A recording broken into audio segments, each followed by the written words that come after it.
ফুল স্পিডে গাড়ি চালাচ্ছে নীরাদ। একবার হাত ঘড়িটার দিকে তাকালো সে। ঘড়ির কাঁটা 11টা ছুঁই ছুঁই। আকাশে মেঘ ডাকছে, হয়তোবা বৃষ্টি নামবে। মা হয়তো তার অপেক্ষায় এখনো না খেয়ে আছে। অফিসে একটা জরুরি মিটিং ছিল, নয়তো 10টার আগেই বাড়িতে ফেরে সে। রাস্তা ফাঁকা, মানুষজন তেমন নেই এই রাস্তায়। আনমোড়ে গাড়ি চালাতে চালাতেই হঠাৎ ব্রেক কষে সে। দ্রুত গাড়ি থেকে নামে। একটা গাড়ি অ্যাক্সিডেন্ট হয়ে পড়ে আছে রাস্তার পাশে, অথচ কেউ ধরেনি পর্যন্ত। অবশ্য এখানে মানুষজন তেমন নেই। গাড়ির সামনে যায় নীরাদ। ফোনের ফ্ল্যাশ লাইট জ্বালিয়ে দেখে একটা যুবক কিছুটা আহত, তবে মাথায় আঘাতের ফলে অজ্ঞান হয়ে গেছে। আর কিছু না ভেবে তাকে নিজের গাড়িতে নিয়ে হাসপাতালের দিকে ছুটে চলে। বারবার ভাইকে কল দিচ্ছে রোদ্রি। এত দেরি তো হয় না ভাইয়ার বাসায় ফিরতে? ফোন রিং হচ্ছে ঠিক, তবে ওপাশ থেকে রিসিভ হচ্ছে না। ভাইয়ার চিন্তায় ভাবির অবস্থা প্রায় কাঁদো কাঁদো। তুমি এত চিন্তা করো না তো ভাবি, হয়তো ভাইয়ের ফোনটা চুরি হয়ে গিয়েছে অথবা কোথাও হারিয়ে ফেলেছে, সেই জন্য ধরতে পারছে না। ভাবি এবার কেঁদে দিল, হেঁচকি তুলে বলল। ভাবির কথায় কি উত্তর দিবে বুঝতে পারে না রোদ্রি। আরো কয়েকবার ফোন করে রিদানের ফোনে, কিন্তু না, একবারও ফোন রিসিভ হলো না। আমি বরং ম্যানেজার আঙ্কেলকে একটা ফোন দিই। ম্যানেজারের নাম্বারে ডায়াল করার আগ মুহূর্তে রিদানের কল আসে। ভাইয়া ফোন দিয়েছে বলেই দ্রুত রিসিভ করে রোদ্রি। প্রচন্ড উৎকণ্ঠা নিয়ে বলে রোদ্রি, হ্যালো ভাইয়া, কোথায় তুমি? ফোন ধরছিলে না কেন? কখন আসবে? এত দেরি হচ্ছে কেন? ঠিক আছে তুমি ভাইয়া? একসাথে এতগুলো প্রশ্ন শুনে হকচকিয়ে যায় নীরাদ। তবুও নিজেকে স্বাভাবিক রেখে বলে, আপনি একটু শান্ত হন মিস। আপনার নিজের ভাইয়ের ফোনে অন্য মানুষের গলা শুনে বেশ অবাক হয় রোদ্রি। মুহূর্তেই রাগে দপ করে চলে ওঠে মাথাটা।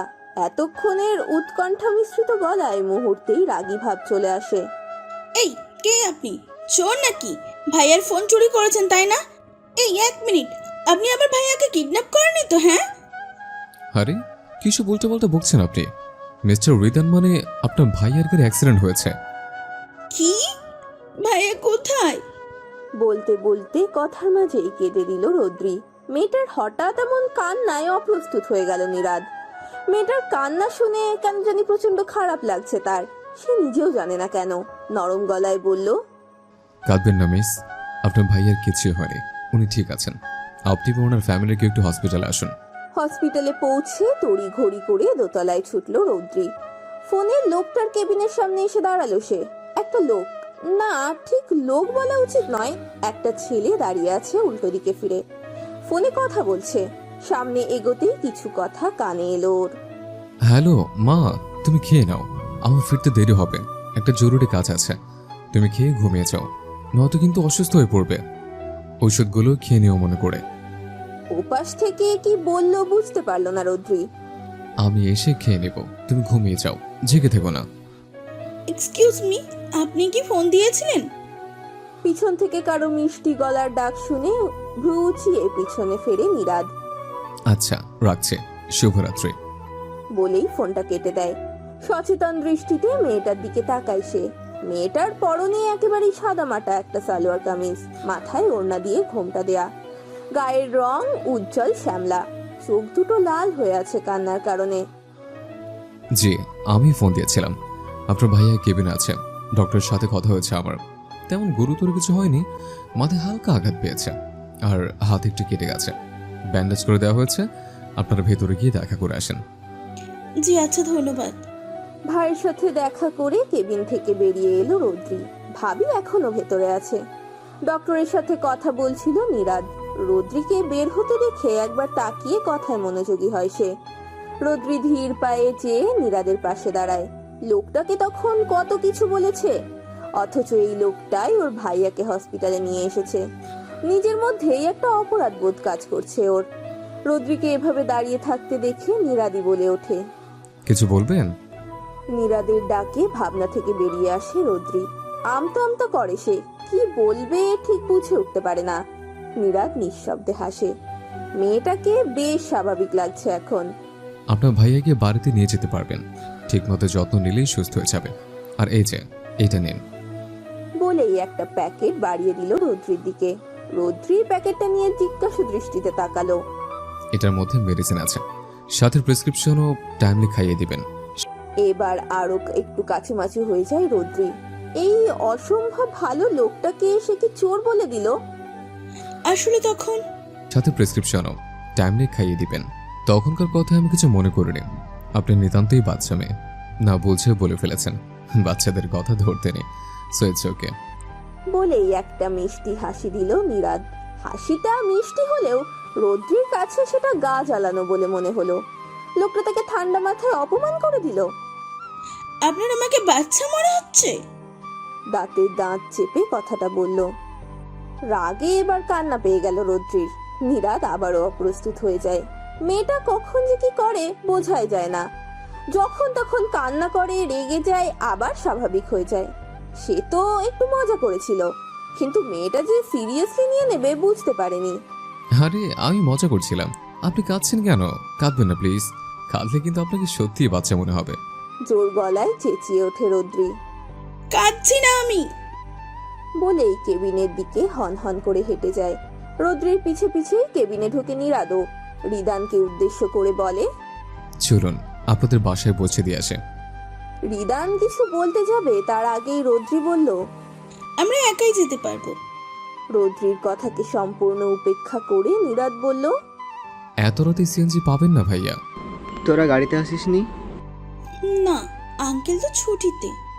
ও নীরাদ, তুমি তাহলে একটু পৌঁছে দিয়ে আসো, আমাদের বাসা কাছেই। জি ভাইয়া, অবশ্যই, আপনারা আসুন। রৌদ্রিদের বাসার সামনে থামলো নীরাদের গাড়ি। ভাবি আর ভাইয়া ওনাকে ধন্যবাদ জানিয়ে ভেতরে চলে গেল। রৌদ্রি গাড়ি থেকে ব্যাগটা নিয়ে ভেতরে ঢুকতে যাবে, তখনই নীরাদ ডাকলো তাকে। মিস রৌদ্রি, জি। আপনার ভাইয়ের ফোন আর ওয়ালেট ওনার পকেটে পেয়েছিলাম, আর তখনের জন্য সরি। আমি আপনাকে কাঁদাতে চাইনি। আপনি খুবই মিষ্টি একটা মেয়ে। ভাইয়ের খেয়াল রাখবেন। আল্লাহ হাফেজ। বলে একটা মুচকি হাসি দিল নীরাদ। চেহারায় সারাদিনের ক্লান্তি ফুটে উঠেছে মানুষটার। কিছুক্ষণ আগে যতটা অসহ্যকর লাগছিল লোকটাকে, এখন ঠিক ততটাই ভালো লাগছে। কি চমৎকার অমায়িক হাসি তার। অনেক কিছুই বলতে ইচ্ছে করছিল, তবে কিছুই বলতে পারলো না। আল্লাহ হাফেজ। নীরাদ গাড়িতে বসে গাড়ি স্টার্ট দিল। রৌদ্রিও ভেতরে ঢুকে গেট লাগিয়ে দিল। এটাই কি শেষ দেখা, নাকি কেবল শুরু? আকাশে এখনো মেঘ ডাকছে, হয়তোবা জানান দিচ্ছে শুভ সূচনা। সকালে ভাইয়াকে নাস্তা খাইয়ে দিচ্ছিল রৌদ্রি। ভাবি রান্নাঘরে রান্না করছে। কালকে তোর অনেক কষ্ট হয়েছিল বোন। তোর ভাবি প্রেগনেন্ট, এই অবস্থায় ওকে নিয়ে হসপিটালে গিয়েছিলি, তার উপর গাড়ি ছিল না। কি যে বলো না তুমি, হসপিটালে আর আমি কি বাসায় বসে থাকবো নাকি? বাদ দাও তো এসব। তোমার ব্যথা কমেছে? কমেছে। কালকে নীরাজ ছেলেটা না থাকলে যে কি হতো, ও ঠিক সময়ে না আসলে ওইখানে পড়ে থাকতাম আমি। এখন শুধু ওষুধগুলো খাও তো ভাইয়া।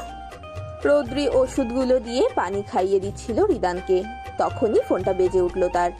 ফোনের দিকে তাকিয়ে প্রচন্ড বিরক্তি লাগলেও ভাইয়ের সামনে তা প্রকাশ করলো না। মুখে একটা কৃত্রিম হাসি ফুটিয়ে ফোনটা হাতে নিল। ফারহান ফোন করেছে? হুম। যা তুই ঘরে গিয়ে ওর সঙ্গে কথা বল বোন, আমি একটু ঘুমাবো। আচ্ছা।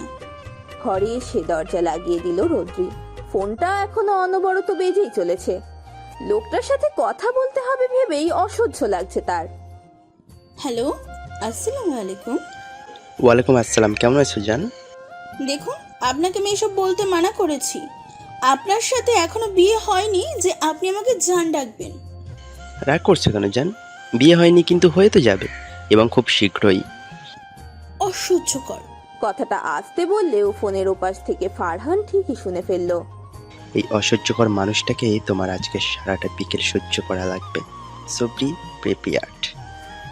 কথাটা শুনে ভ্রু কুঁচকে এলো রৌদ্রির। খানিকটা অবাক হয়ে বলল,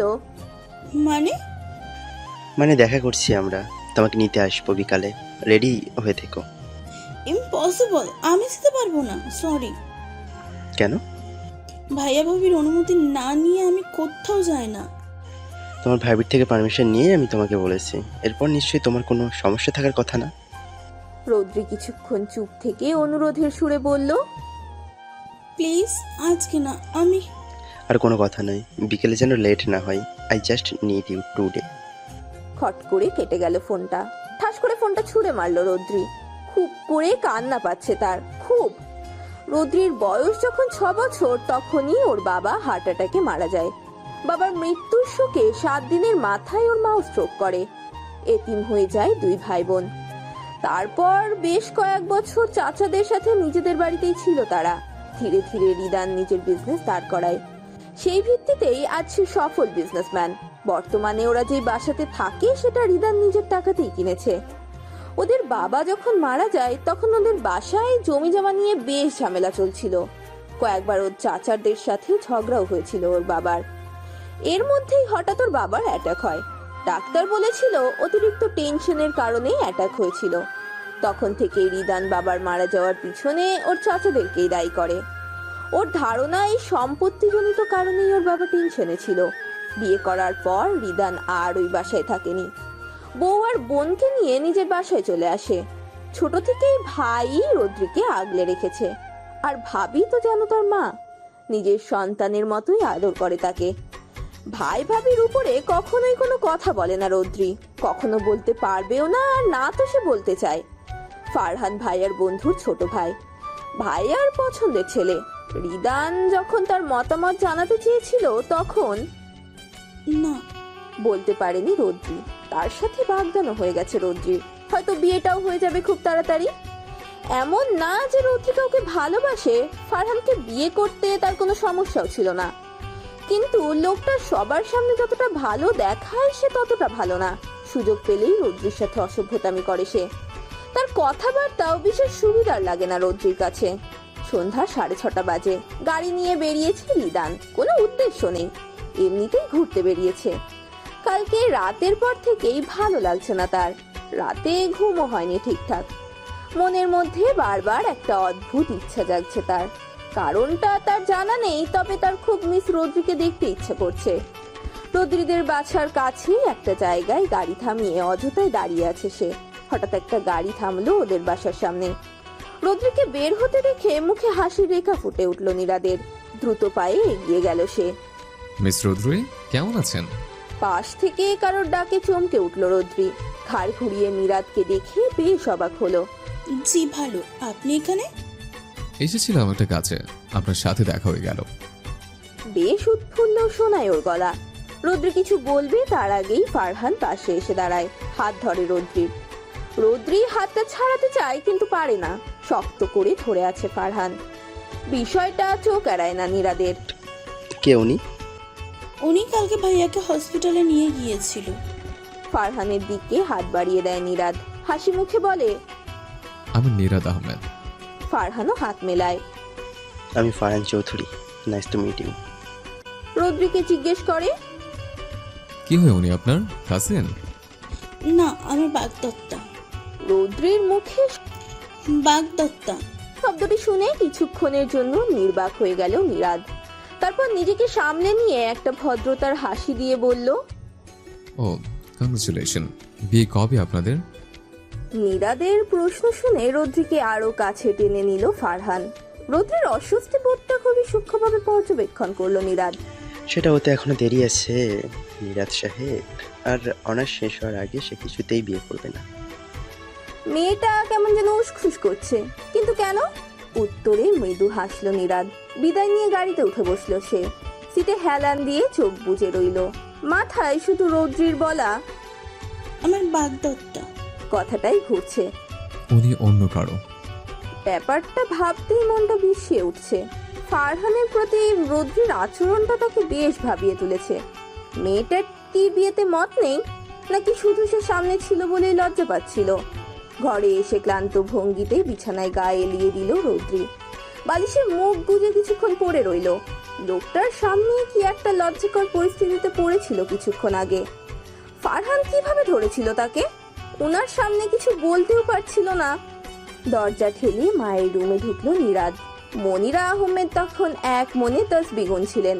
দরজা খোলার শব্দ শুনে মুখ তুলে তাকালেন তিনি। নীরাদকে দেখে খুশি হলেও পরক্ষণে মুখে চিন্তার ছাপ ফুটে উঠল তার। ছেলেটাকে কেমন যেন বিষণ্ণ দেখাচ্ছে। চোখগুলো লাল হয়ে আছে, চুলগুলো উস্কো খুস্কো। আসবো মা? ছেলের ডাকে ধ্যান ভাঙলো তার। আয় বাবা। ধীর পায়ে মায়ের পাশে যেয়ে বসলো নীরাদ। মনিরা মাথায় হাত বুলাতে বুলাতে বললেন, কি হয়েছে বাবা, তোকে এমন দেখাচ্ছে কেন? নীরাদ কিছু বলল না। মায়ের কোলে মাথা দিয়ে শুয়ে পড়ল সে। মনিরা বেগমের কপালের চিন্তার ভাঁজটা আরো কিছুটা কুঁচকে এলো। তার ছেলের যে মন খারাপ এটা বেশ ভালোই বুঝতে পারলো। আদুরে গলায় বললেন, কি হয়েছে বাবা, বল আমাকে। শরীর খারাপ? হুম, আমি ঠিক আছি মা। কিছুক্ষণ চুপ থেকে আবারও বললেন, আচ্ছা মা, তুমি তো বাবাকে এখনো ভালোবাসো, তাই না? ছেলের মুখে হঠাৎই প্রশ্ন শুনে যার পরনায় অবাক হলেন মনিরা। ছেলের সাথে সে অনেকটাই সহজ। নীরাদের যখন 10 বছর বয়স তখনই ওর বাবা মারা যায়। স্বাভাবিক মৃত্যুই হয় ওর বাবার। এরপর আর 19টা বছর হতে চলল ছেলেকে একাই মানুষ করেছে তিনি। বাসার লোকেরা অবশ্যই বলেছিল বিয়ে করতে, কিন্তু প্রথমত ছেলের কথা ভেবে এবং দ্বিতীয়ত তিনি নিজের স্বামীর জায়গা অন্য কাউকে দিতে পারবেন না, এই জন্যই বিয়ে করেননি। মনিরা আহমেদ স্বামীকে প্রচন্ড ভালোবাসেন উনি। হয়তো আজ মানুষটা নেই, তবে ভালোবাসাটা এতটুকুও কমেনি। স্বামীর কথা মনে পড়াতেই চোখ দুটো ভিজে উঠল তার। এক হাত দিয়ে পানি মুছে সিক্ত গলায় বললেন, তোর বাবা মানুষটা এমন, ওনাকে ভালো না বেসে থাকা যায় না রে। বড্ড ভালো ছিলেন উনি, আল্লাহর অনেক প্রিয়, নয়তো কি আর আল্লাহ এত তাড়াতাড়ি নিয়ে যান? কিন্তু বাবা তো নেই। ছেলের কথায় মৃদু হাসলেন উনি। তো কি হয়েছে, উনি নেই বলে কি আমি ভালোবাসতে পারবো না? শোন বাবা, ভালোবাসাটা একান্তই নিজস্ব অনুভূতি। কাউকে ভালোবাসলে যে সেটা প্রকাশ করতেই হবে বা সবাইকে দেখাতে হবে যে আমি তাকে ভালোবাসি, এমনটা নয়। মুখে না বলেও ভালোবাসা যায়, কাজকর্মেও ভালোবাসা প্রকাশ করা যায়। ভালোবাসাটা তো আর চাপিয়ে দেওয়া যায় না, জোর করে আদায়ও করা যায় না। এটা আদায় করার মতো বস্তু না। তুই কাউকে ভালোবাসলে বাসবি, সে বাসুক আর নাই বাসুক। এখন বলতো এসব কথা কেন বলছিস? মায়ের কথা এতক্ষণ মনোযোগ দিয়ে শুনছিল নীরাদ। বিষণ্ণে ভরা চেহারাটায় হালকা হাসির রেখা ফুটে উঠেছে তার। মায়ের কথাগুলো যেন বড্ড প্রয়োজন ছিল এই সময়টাতে। না, এমনি। আচ্ছা তুমি থাকো, আমি শাওয়ার নিয়ে আসি, তারপর একসাথে খেয়ে নেব। আচ্ছা যা। ছেলের এড়িয়ে যাওয়াটা বুঝতে পারলেন তিনি, তাই আর বেশি কিছু বললেন না। তবে নীরাদের কথাবার্তায় ব্যাপারটা আঁচ করতে পেরেছেন উনি, এজন্যই এই কথাগুলো বললেন। তিনি চান না তার ছেলে কোনো ভুল সিদ্ধান্ত নিক। বিকালে হাঁটতে বেরিয়েছেন মনিরা বেগম। বাড়ির পাশে একটা পার্কে ঘুরে ঘুরে দেখছেন উনি। রোজ না হলেও প্রায় বিকেলে হাঁটতে যান উনি। বাড়ির পাশেই এমন একটা পার্ক থাকায় বেশি দূরে যান না, এখানেই ঘোরাফেরা করেন। এই দিকটায় গাছপালা বেশি, তাই মানুষ নেই তেমন। হঠাৎই হাঁটুর প্রচন্ড টান অনুভব করলেন উনি। এক হাতে হাঁটু চেপে উবু হয়ে গেলেন। চোখ মুখ ব্যথায় কুচকে এলো তার। ঘাসের উপরই বসে পড়বেন তার আগেই পাশ থেকে কেউ একজন এসে ধরলো ওনাকে। অস্থির কণ্ঠে বলল, কি হয়েছে আন্টি, আমাকে ধরুন, নয়তো পড়ে যাবেন। পাশে থাকা মেয়েটার হাতটা শক্ত করে ধরলেন মনিরা। মেয়েটা তাকে ধরে ধরে পাশের একটা বেঞ্চে বসালো। আপনার কি হাঁটুতে ব্যথা হচ্ছে আন্টি? হ্যাঁ রে মা, এতদিন ছিল না, আজকে হঠাৎই কেন হলো বুঝতে পারছি না। আপনি কার সাথে এসেছেন? আমি তাকে ডেকে নিয়ে আসি। আমি একা এসেছি মা, পাশেই আমার বাসা। ও, তাহলে আপনার ব্যথা একটু কমলে বাসায় দিয়ে আসি। মেয়েটার ব্যবহারে রীতিমতো মুগ্ধ মনিরা।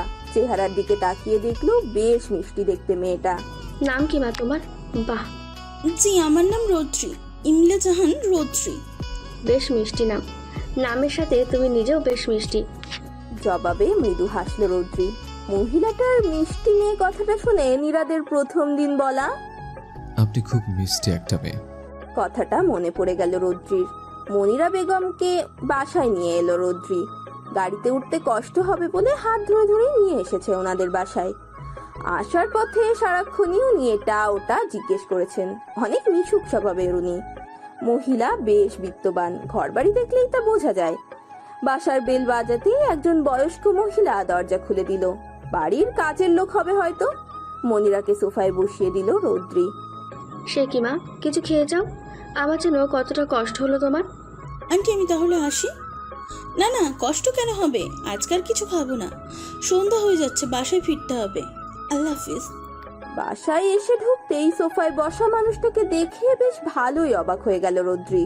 সোফায় বসে আছে নীরাদ, বেশ হাস্যোজ্জ্বল ভাবে কথা বলছে তার ভাইয়ের সাথে। উনি এখানে কি করছেন? প্রশ্নটা মাথায় আসলেও মুখে বলার আগেই পাশ থেকে ভাবি বলল, তোর ভাইয়াই আসতে বলেছে বুঝলি, ডিনারটা আমাদের সাথেই করতে বলেছে। সেদিন এত সাহায্য করলো, কিছু না করলে ব্যাপারটা খারাপ দেখায়। ভালো করেছো। তোর ফিরতে এত দেরি হলো যে? পরে বলবেনি ভাবি, এখন একটু ফ্রেশ হয়ে আসি। আচ্ছা যা। ভাইয়ের সাথে দেখা করে নীরাদকে সালাম দিয়ে নিজের রুমে চলে গেল রৌদ্রি। অন্ধকার রুমে আধশোয়া হয়ে বসে আছে ফারহান, হাতে জ্বলন্ত সিগারেট, পাশেই বিয়ারের কাচের বোতল। আজকাল এসবে তার নেশা হয় না, বোতলের পর বোতল বিয়ার খেলেও মাতাল হয় না সে।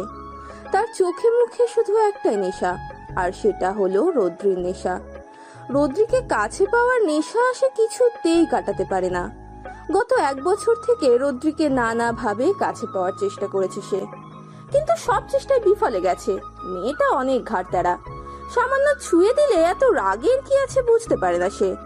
বিছানায় না হয় বিয়ের পরেই যাবে, টেবিলে হরেক রকমের খাবার সাজানো। নীরাদ বসে আছে চুপ করে, ভাবির কথাই মনে হচ্ছে সে এগুলো সব নীরাদকে খাইয়েই ছাড়বে। রদ্রি কোথায় রে মা? রিদানের প্রশ্নে মুখ তুলে তাকায় মীরা, ব্যস্ত কণ্ঠে বলে, ডেকেছি, চলে আসবে। মীরার কথা শেষ না হতেই সিঁড়ি বেয়ে নিচে নেমে এলো রৌদ্রি। নীরাদ কয়েক সেকেন্ড পলকহীন চোখে তাকিয়ে রইল।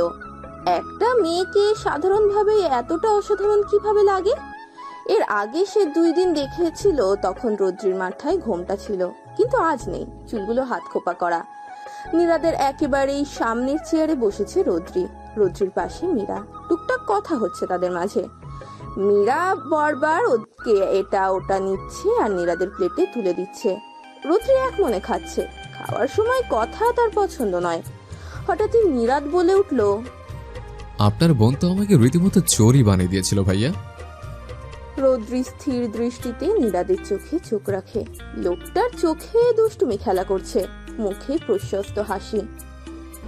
কি বলো রদ্রি, নীরাদকে তুই চোর বলেছিস? রৌদ্রি রাগে দৃষ্টি নিক্ষেপ করলো নীরাদের দিকে। আমি কি জানতাম নাকি তুমি হসপিটালে?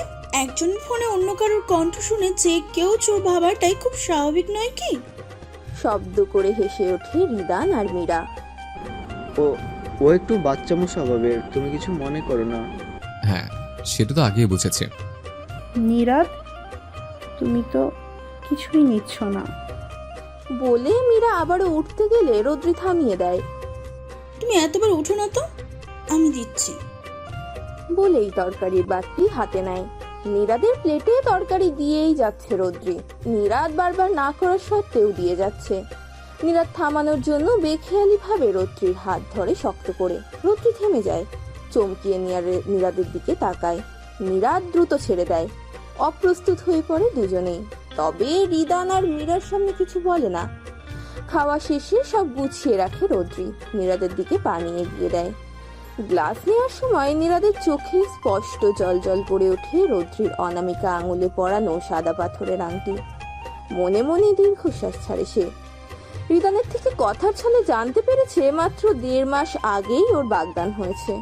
ইস, কেন যে আর কিছুদিন আগে তার সাথে রৌদ্রির দেখা হলো না। হলে হয়তো তার সাথে এই হৃদয়ের অসহ্য দহন যন্ত্রণার সাক্ষাৎ হতো না। দুপুরে ভার্সিটির পর বিকেল পর্যন্ত কোচিং করে তারপর বাড়িতে ফেরে রৌদ্রি। আজকে কোচিং থেকে বের হয়েই দেখে ফারহান গেটের সামনে গাড়ি নিয়ে দাঁড়িয়ে আছে। রৌদ্রি এগিয়ে যেতেই হাত টেনে গাড়িতে বসায় সে। রৌদ্রি তাড়াহুড়ো করে বলে ওঠে, আমি আপনার সাথে যাব না, বাড়ি যাব প্লিজ। ফারহান সবেমাত্র সিট বেল্ট বাঁধছিল। রৌদ্রির কথায় ওর দিকে ফিরে তাকায় সে। রৌদ্রির চোখে চোখ রাখে, চোখ নামিয়ে মাথা নিচু করে নেয় রৌদ্রি। এক হাত দিয়ে নিজের সিট বেল্টটা মুচড়াতে থাকে সে জানে ফারহান তার ভাই ভাবির অনুমতি নিয়েই তাকে নিতে এসেছে, তাই এই অযৌক্তিক যুক্তি দেখিয়ে লাভ নেই। নতুন করে বাহানা খোঁজার জন্য মস্তিষ্কের মধ্যে কয়েকবার চিরুনি অভিযান চালায় সে। গাড়ি স্টার্টের শব্দে হুঁশ ফেরে তার। করুণ চোখে ফারহানের দিকে তাকাতেই ভরাট গলায় বলে ওঠে ফারহান, সিট বেল্টটা মুচড়ানোর জন্য নয়, ওটা বাঁধো জান, নয়তো বাড়ি খেয়ে বাহানা খোঁজার সেই মাথাটাই থাকবে না। একটা শয়তানি হাসি দিয়ে ড্রাইভিং এ মন দিল সে। বাধ্য হয়ে সিট বেল্ট বেঁধে সিটে মাথা এলিয়ে দিল রোদ্রি। খুব ক্লান্ত লাগছে তার, ঘুম পাচ্ছে অনেক। আর চোখে একবার রোদ্রির দিকে তাকালো ফারহান। এই মেয়েটাকে দেখলে ওর কামনা যাচ্ছে ঠিকই, তবে কোথায় যেন কিছু একটা বাধা দেয়। অনেক মেয়ের সাথেই সম্পর্ক ছিল ওর, তবে এই প্রথম মেয়ে যার সাথে জোর করে তেমন কিছুই করতে পারে না সে। মায়া লাগে খুব। নিজের বাসার রোডে যেয়েও গাড়ি ঘুরিয়ে ফেলে ফারহান। রোদ্রির বাসার সামনে এসে গাড়ি থামায়। রোদ্রির কাছে যেয়ে হালকা করে ডাকে তাকে। রোদ্রি একটু নড়ে চড়ে আবার ঘুমিয়ে যায়। ফারহান এক দৃষ্টিতে কিছুক্ষণ রোদ্রির গলার তিলটায় তাকিয়ে থাকে, হালকা করে ঠোঁট ছুঁয়ে দেয়। ঘুমের মধ্যেই কেঁপে ওঠে রোদ্রি। ফারহান নিঃশব্দে হেসে গাড়ি থেকে বেরিয়ে যায়। রোদ্রিকে কোলে তুলে নিয়ে বাড়িতে ঢোকে। রিদান আর মীরার প্রশ্ন এড়িয়ে রোদ্রির রুমে যেয়ে বিছানায় শুইয়ে দেয় আলতো করে। নরম বিছানা পেয়ে গুটিসুটি হয়ে শুয়ে পড়ে রোদ্রি। ফারহান নিচে নামতেই মীরা প্রশ্ন করে, তুমি না বললে তোমার বাসায় নিয়ে যাবে, নিয়ে এলে যে? গাড়িতে ঘুমিয়ে গেছে, ভাবি ক্লান্ত লাগছিল দেখে আজকে রেস্ট নিক, অন্যদিন নিয়ে যাব। বিদায় জানিয়ে বাসা থেকে বের হয়ে যায় ফারহান। ওকে ঘুমাতে দেখে যে শান্তিটা লাগছে সেটা জোর করে বাসায় নিয়ে যাওয়ার মধ্যে পেত না সে। মেসেজের টুংটাং শব্দে ল্যাপটপ থেকে দৃষ্টি না সরিয়েই ফোন হাতে নেয় নিরাদ। মেসেজে ঢুকে কপাল কুঁচকে যায় তার। বেশ কিছু ছবি পাঠিয়েছে ইমন। ডেটা কানেকশন স্লো, তাই দেখা যাচ্ছে না ছবিগুলো। এর মধ্যেই আরিফের কল আসে। রিসিভ করে সে। হ্যাঁ আরিফ, বলো। স্যার, রোদ্রি ম্যাম আর উনার ফিউন্সের কিছু ছবি পাঠিয়েছে আপনাকে, দেখেছেন? না, দেখি না এখনো। রোদ্রি ঠিক আছে? জি স্যার। আচ্ছা ঠিক আছে, তোমার পেমেন্ট পৌঁছে যাবে। আচ্ছা স্যার। খুশি মনে ফোন রেখে দিল আরিফ। ছবি নিয়ে বেশি মাথা ঘামালো না নিরাদ। রোদ্রি ঠিক আছে এটাই তার জন্য যথেষ্ট। আর তাছাড়াও ফারহান ছেলেটার উপর কেন জানি ভরসা নেই তার। ফোনটা পাশে রেখে আবারও কাজে মন দিল। সন্ধ্যার দিকে ঘুম ভাঙে রোদ্রির। নিজেকে নিজের বিছানায় আবিষ্কার করে বেশ অবাক হয় সে। সে তো ফারহানের সাথে ছিল, তাহলে এখানে কিভাবে এলো? দরজায় নক করার শব্দ হয়। রোদ্রি, উঠেছিস? হ্যাঁ, আসো ভাবি। রুমে ঢুকে লাইট জ্বালায় মীরা। ভাবি, আমি না ওনার সাথে ছিলাম, এখানে কি করে এলাম? রৌদ্রির কথায় ওর পাশে বসে মীরা। মাথায় হাত বুলিয়ে তখনকার কথা বলে তাকে। রৌদ্রি অবাকের শেষ পর্যায়ে পৌঁছে দেয়। তার ছোট্ট মাথায় একটাই প্রশ্ন ঘোরে, অসভ্য লোকটা এত ভালো হলো কেমনি?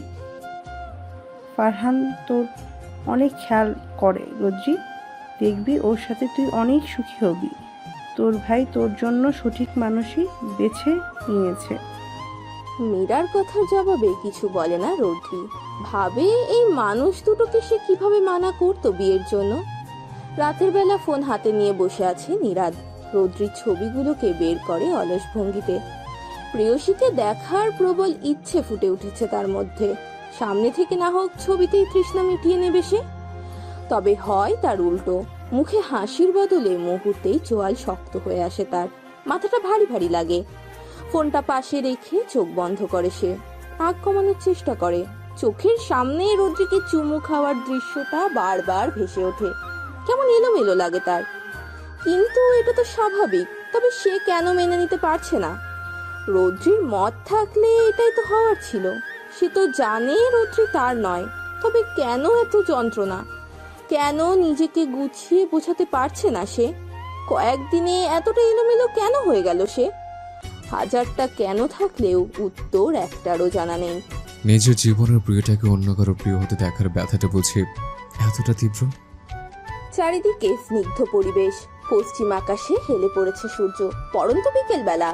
পার্কের এক কোণে দাঁড়িয়ে আছে নিরাদ। পরনে তার সাদা রঙের টি শার্ট, সাথে কালো ট্রাউজার। এক হাত পকেটে ঢুকিয়ে আর এক হাতে ফোন স্ক্রল করছে সে। মাঝে মধ্যে চোখ উঠিয়ে মায়ের দিকে নজরও রাখছে। একটু দূরেই মনিরা বেগম অলস ভঙ্গিতে হাঁটাহাঁটি করছেন। নিরাদকে এক প্রকার জোর করেই নিয়ে এসেছেন তিনি। তার অবচেতন মন বারবার রোদ্রিকে খুঁজছে। সেদিনের পর আর দেখেননি তিনি মেয়েটিকে পার্কে। একা একা হাঁটতে তার ভালো লাগে না। আর নীরাদ আজকে দুপুরেই বাড়ি ফিরেছে অফিস থেকে, তাই তাকে সঙ্গে করেই নিয়ে এসেছে সে। হঠাৎই সামনে তাকিয়ে একটা দৃশ্য চোখে পড়তেই তার মুখে হাসি ফুটে উঠল। দ্রুত পায়ে এগিয়ে গেল সেদিকে। কাঁধে কারো স্পর্শ পেয়ে চমকিয়ে পিছনে ফিরল রোদ্রি। রাস্তায় কিছু বাচ্চাদের ঝালমুড়ি কিনে দিচ্ছিল ও। ভার্সিটির পর আজ আর বাসায় যায়নি, সোজা এখানে চলে এসেছে। পেছনে তাকিয়ে মনিরাকে দেখে হাসি মুখে সালাম দিল সে। কেমন আছেন আন্টি? আপনার ব্যথা কমেছে? রোদ্রির ব্যবহারে আজও মুগ্ধ হলেন মনিরা আহমেদ। মেয়েটার মধ্যে বিরক্তি নামক শব্দটার অস্তিত্বটুকু নেই। আমি ভালো আছি মা, তুমি কেমন আছো? আলহামদুলিল্লাহ ভালো আছি। আপনি আজকেও একা এসেছেন আন্টি? আবার ব্যথা হলে? আজ আর একা আসেনি মা, আমার ছেলে এসেছে সাথে। ও আচ্ছা। এরই মধ্যে ঝালমুড়িওয়ালা টাকা চাইলে ব্যাগ থেকে টাকা বের করে দেয় রোদ্রি। বাহ, তুমি তো বেশ ভালো মা। কজনই বা ওদের সাথে এমন ব্যবহার করে? জবাবে মুচকি হাসলো রোদ্রি, কিছু বলল না। নিজের প্রশংসা শুনলে কেমন যেন অস্বস্তি লাগে ওর। পরিচিত পুরুষালী কণ্ঠে ধ্যান ভাঙে ওর। সামনে নীরাদকে দেখে বেশ অবাক হয়। নীরাদ এক দৃষ্টিতে তাকিয়ে আছে রোদ্রির দিকে। আজকে 2 দিন পর রোদ্রিকে সামনাসামনি দেখলো ও। এতক্ষণের বিরক্তিকর মেজাজটাও কেমন যেন ফুরফুরে হয়ে গেছে। মিস রোদ্রি, আপনি এখানে? রোদ্রি কিছু বলবে তার আগেই মনিরা আহমেদ বলল, তুই ওকে চিনিস নীরাদ? ওই তো সেদিন আমাকে বাসায় পৌঁছে দিয়েছিল। উনি আপনার মা? ব্যাপারটা বুঝতে কয়েক সেকেন্ড লাগলো নীরাদের। মা সেদিন তাকে একটা মেয়ের কথা বলেছিল, কিন্তু সেটা যে রোদ্রি তা তো সে জানতো না। জি, অনেক ধন্যবাদ সেদিন মাকে সাহায্য করার জন্য। না ঠিক আছে, আমার জায়গায় অন্য কেউ থাকলেও এমনটাই করতো। তোমরা কিভাবে একে অপরকে চেনো সেটা না হয় পরে জানবো। রোদ্রি মা, তুমি কিন্তু আজকে আমার সাথে বাসায় যাবে। সেদিন কিছু না খেয়ে চলে গিয়েছিলে। মনিরার কথা শুনে চিন্তায় পড়ে গেল রোদ্রি। আজকে গাড়ি না নিয়েই বেরিয়েছে সে। এখন ওনাদের বাসায় গেলে দেরি হয়ে যাবে, আর সন্ধ্যা হয়ে গেলে একা একা বাড়ি ফেরার সাহস ওর মধ্যে নেই। আবার সামনে দাঁড়ানো মনিরাকে নাও করতে পারছে না। না পেরে কিছুটা কাচুমাচু ভঙ্গিতে বলল, আন্টি আমি অন্যদিন যাবো না। বাসায় ভাইয়া ভাবি জানে না তো, দেরি হলে চিন্তা করবে। এমনিও আজ একা এসেছি। রোদ্রির কথার মাঝে নীরাদ কিছুটা হন্তদন্ত গলায় বলল, আপনার ভাইয়াকে আমি জানিয়ে দেব, সমস্যা নেই। আর আপনাকে বাসায় আমি পৌঁছে দেব। এবার আর কিছু বলতে পারলো না রোদ্রি। অগত্যা রাজি হতে হয় তাকে। নীরাদের বাসার সামনে বাগানে ঘুরে ঘুরে দেখছে রোদ্রি। বাসার এক পাশে এত বড় একটা বাগান সেদিন তাড়াহুড়োয় খেয়ালই করেনি সে। ঠোঁটে প্রশস্ত হাসি নিয়ে বিস্মিত নয়নে ফুলগুলো দেখছে সে। বড় বড় রক্ত লাল রঙের গোলাপ ফুটে রয়েছে একপাশে। আরো অনেক রকমের ফুলের গাছও আছে, তবে লাল গোলাপের প্রতি তার একটা আলাদা আকর্ষণ কাজ করে। সে নিজেও একটা গাছ লাগিয়েছিল, তবে পরিচর্যার অভাবে কোনো ফুলই ফোটেনি। এগুলো কে দেখাশোনা করে মিস্টার নীরাদ? এতক্ষণ রোদ্রির দিকে পলকহীন ভাবে তাকিয়েছিল নীরাদ। তার ঠোঁটের প্রশস্ত হাসিটাই গভীরভাবে মশগুল ছিল সে। রোদ্রি আশেপাশে থাকলে অন্যদিকে তাকানোর ইচ্ছা বা ধ্যান কোনোটাই থাকে না নীরাদের। মালি চাচা আছে বাগানে দেখাশোনা করার জন্য, আর ছুটির দিনে সময় পেলে আমি একটু আগাছা কেটে দিই। জবাবে ও বলে আনমনেই একটা গোলাপ ধরতে গেলে আঙুলের ডগায় কাটা বিঁধে যায় রোদ্রির। আহ বলে মৃদু আর্তনাদ করে ওঠে সে। তড়িঘড়ি করে এসে রোদ্রির হাত চেপে ধরে নীরাদ। অস্থির কণ্ঠে বলে, মিস রোদ্রি, কি করলেন? এটা ধরলেন কেন? জানেন না গোলাপে কাটা থাকে? বলেই খুব সন্তর্পণে কাঁটাটা বের করে ফেলে। সাথে সাথে রক্ত বেরিয়ে আসে। ভয়ে চোখ বন্ধ করে ফেলে রোদ্রি। ছোট থেকেই রক্ত দেখতে পারে না সে। রোদ্রির রক্ত দেখে বিচলিত হয়ে ওঠে নীরাদের মন। নিজেকে বারবার কথা শোনায়, ও যদি একটু খেয়াল রাখতো তাহলে ব্যথাটা পেত না রোদ্রি। সোফায় চুপ করে বসে আছে রোদ্রি। খুবই যত্ন করে তার হাতে স্যাভলন লাগিয়ে দিচ্ছে নীরাদ। নীরাদের চেহারা দেখে ব্যথার মাঝেও হাসি পাচ্ছে তার। মনে হচ্ছে তার হাতে নয়, নীরাদের হাতেই কাঁটাটা ফুটেছে, আর ব্যথাও তারই হচ্ছে। একবার স্যাভলন লাগাচ্ছে আর একবার মুখ দিয়ে ফু দিচ্ছে নীরাদ। রোদ্রিকে হাসতে দেখে শাসনের সুরে বলল, আপনি হাসছেন? কতটা রক্ত বের হয়েছে দেখেছেন? বলে পাশে থাকা তুলোটা উঁচু করে দেখালো। আঙুলে কাটে রক্ত একটু বেশি বের হবে মিস্টার নীরাদ। আর ব্যথা ব্যথা পাচ্ছেন না? এরকম বাচ্চামো কাজ করলেই ব্যথা পাবেন। কথায় কথায় তো কান্না করে দেন, আর আজ খুব হাসি পাচ্ছে, তাই না? কথায় কথায় কান্না বলতে যে নীরাজ সেদিন হসপিটালের কথা বলেছে, ব্যাপারটা বেশ বুঝতে পেরেছে রোদ্রি। রাগে গাল ফুলিয়ে সে বলল, ছাড়ুন তো, হাত ছাড়ুন, আপনি লাগবে না আপনার কিছু করা, আপনি একটু। আর কিছু বলার আগেই রোদ্রির ঠোঁটে আঙুল দিয়ে থামিয়ে দিল নীরাদ। শাসন ভরা গলায় বলল, একদম চুপ করে বসে থাকেন, কোনো কথা বলবেন না। লোকটার শাসনে কেমন যেন একটা মায়া আছে। উনার শাসনগুলো খারাপ লাগছে না রোদ্রির কাছে, বরং একরকম ভালো লাগা কাজ করছে। সুন্দর করে ব্যান্ডেজ লাগিয়ে যখনই উঠতে যাবে নীরাদ, তখনই আকাশে মেঘ ডাকার শব্দ হয়। জানালার দিকে তাকিয়ে দেখে ঠান্ডা বাতাস হচ্ছে, হয়তো বৃষ্টি নামবে খুব জোরে। মিস্টার নীরাদ, আমার এখন বাসায় যাওয়া উচিত, দেখুন বৃষ্টি হবে মনে হচ্ছে। আচ্ছা ঠিক আছে, আপনি আসুন, আমি গাড়ি বের করছি।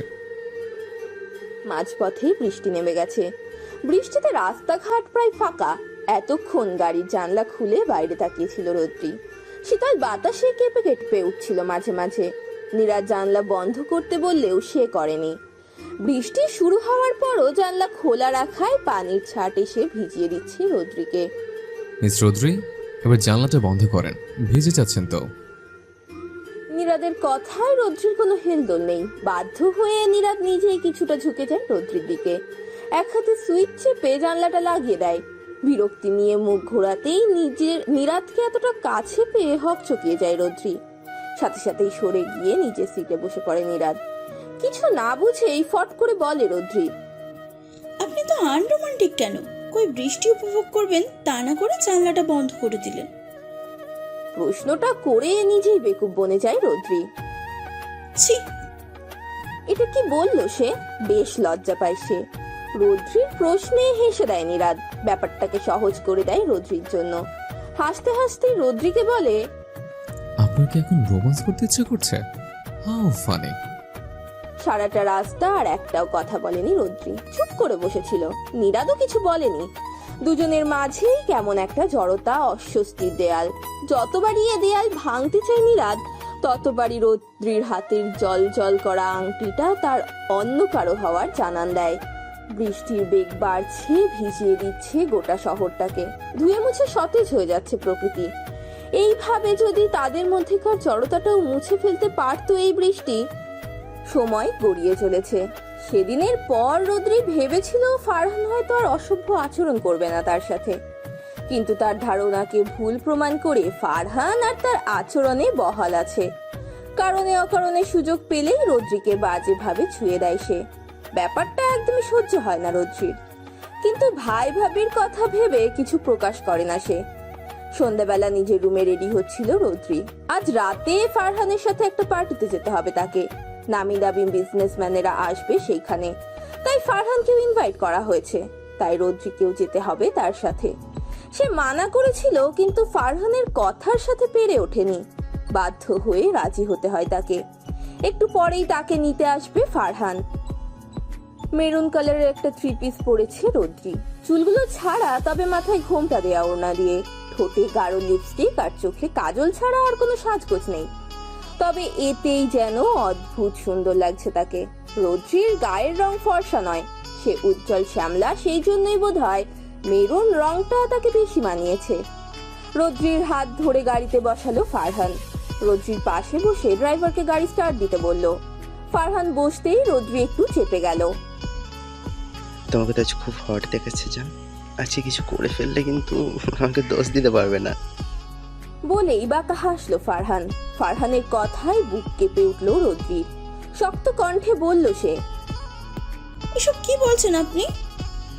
ডোন্ট বি অ্যাংরি জান, রাখছো কেন? আমি তো তোমার প্রশংসা করলাম। চোখে মুখে একরাশ বিরক্তি নিয়ে জানালার বাইরে তাকিয়ে থাকলো রোদ্রি। এখানে যেয়ে কিন্তু আমার সাথে সাথেই থাকবে, ঠিক আছে? এক কোনায় ফারহানের পাশে চুপ করে বসে আছে রোদ্রি। তার পাশে বসেই ফারহান ড্রিঙ্কস করছে। সাথে তার আরো 2-3 জন বন্ধু আছে। আশেপাশের মেয়েগুলো ড্রেস আপ দেখে মাথায় রাগ উঠে গেছে ওর। মনে মনে ভাবছে, এদের কি বাসায় কাপড় নেই? কারো কারো জামা তো হাঁটু অব্দিও যায়নি। পুরো জায়গাটা প্রায় অন্ধকার। আবছা আবছা নীল আলো আর স্লো মোশনে একটা ইংলিশ গান বাজছে। ড্রিঙ্কসের গন্ধে বমি পাচ্ছে রোদ্রির। ফারহানকে ছাড়া কাউকেই চেনে না সে এখানে। আশেপাশের মানুষগুলো কেউ বিশেষ সুবিধার লাগছে না তার। অগত্যা এখানে বসে থাকা ছাড়া তার আর কোনো উপায় নেই। ফারহান, শুনছেন? চাপা গলায় ডেকে ওঠে রোদ্রি। ফারহান তাকাতেই ওর লাল চোখগুলো দেখে আটকে ওঠে রোদ্রি। তবে স্বাভাবিক কণ্ঠেই ফারহান বলে, হ্যাঁ বলো। আপনি ঠিক আছেন? রোদ্রির প্রশ্নে ভ্রু কুচকালো ফারহান। তার কি হবে? আমার কি হবে জান? না কিছু না, বলছিলাম যে আপনি এত খাচ্ছেন কেন এসব? কিছু হয়ে গেলে? কিছু হবে না। তুমি? হঠাৎই থেমে যায় ফারহান। সামনের দিকে ইশারা করে বলে, ওটা নিরাত না। সামনে সত্যিই নীরাদকে দেখে চমকে ওঠে রোদ্রি। মিস্টার নীরাদ এখানে কিভাবে আসবে? পরক্ষণেই নিজের উপর বিরক্ত হয়। এটা যেহেতু বিজনেসম্যানদের পার্টি, তো এখানে নীরাদের আসাটা অস্বাভাবিক কিছু নয়। মৃদু গলায় জবাব দিল সে। ছি। ততক্ষণে নীরাদ তাদের টেবিলের কাছে চলে এসেছে। রোদ্রিকে দেখে অবাকের সাথে খুশিও হয় সে। ফারহান উঠে সৌজন্যতার হাত বাড়িয়ে দেয়। হ্যালো নিরাজ সাহেব, কেমন আছেন? জি ভালো। আপনি? এই তো ভালোই। বউর সাথে থাকলে কি আর খারাপ থাকা যায় বলেন?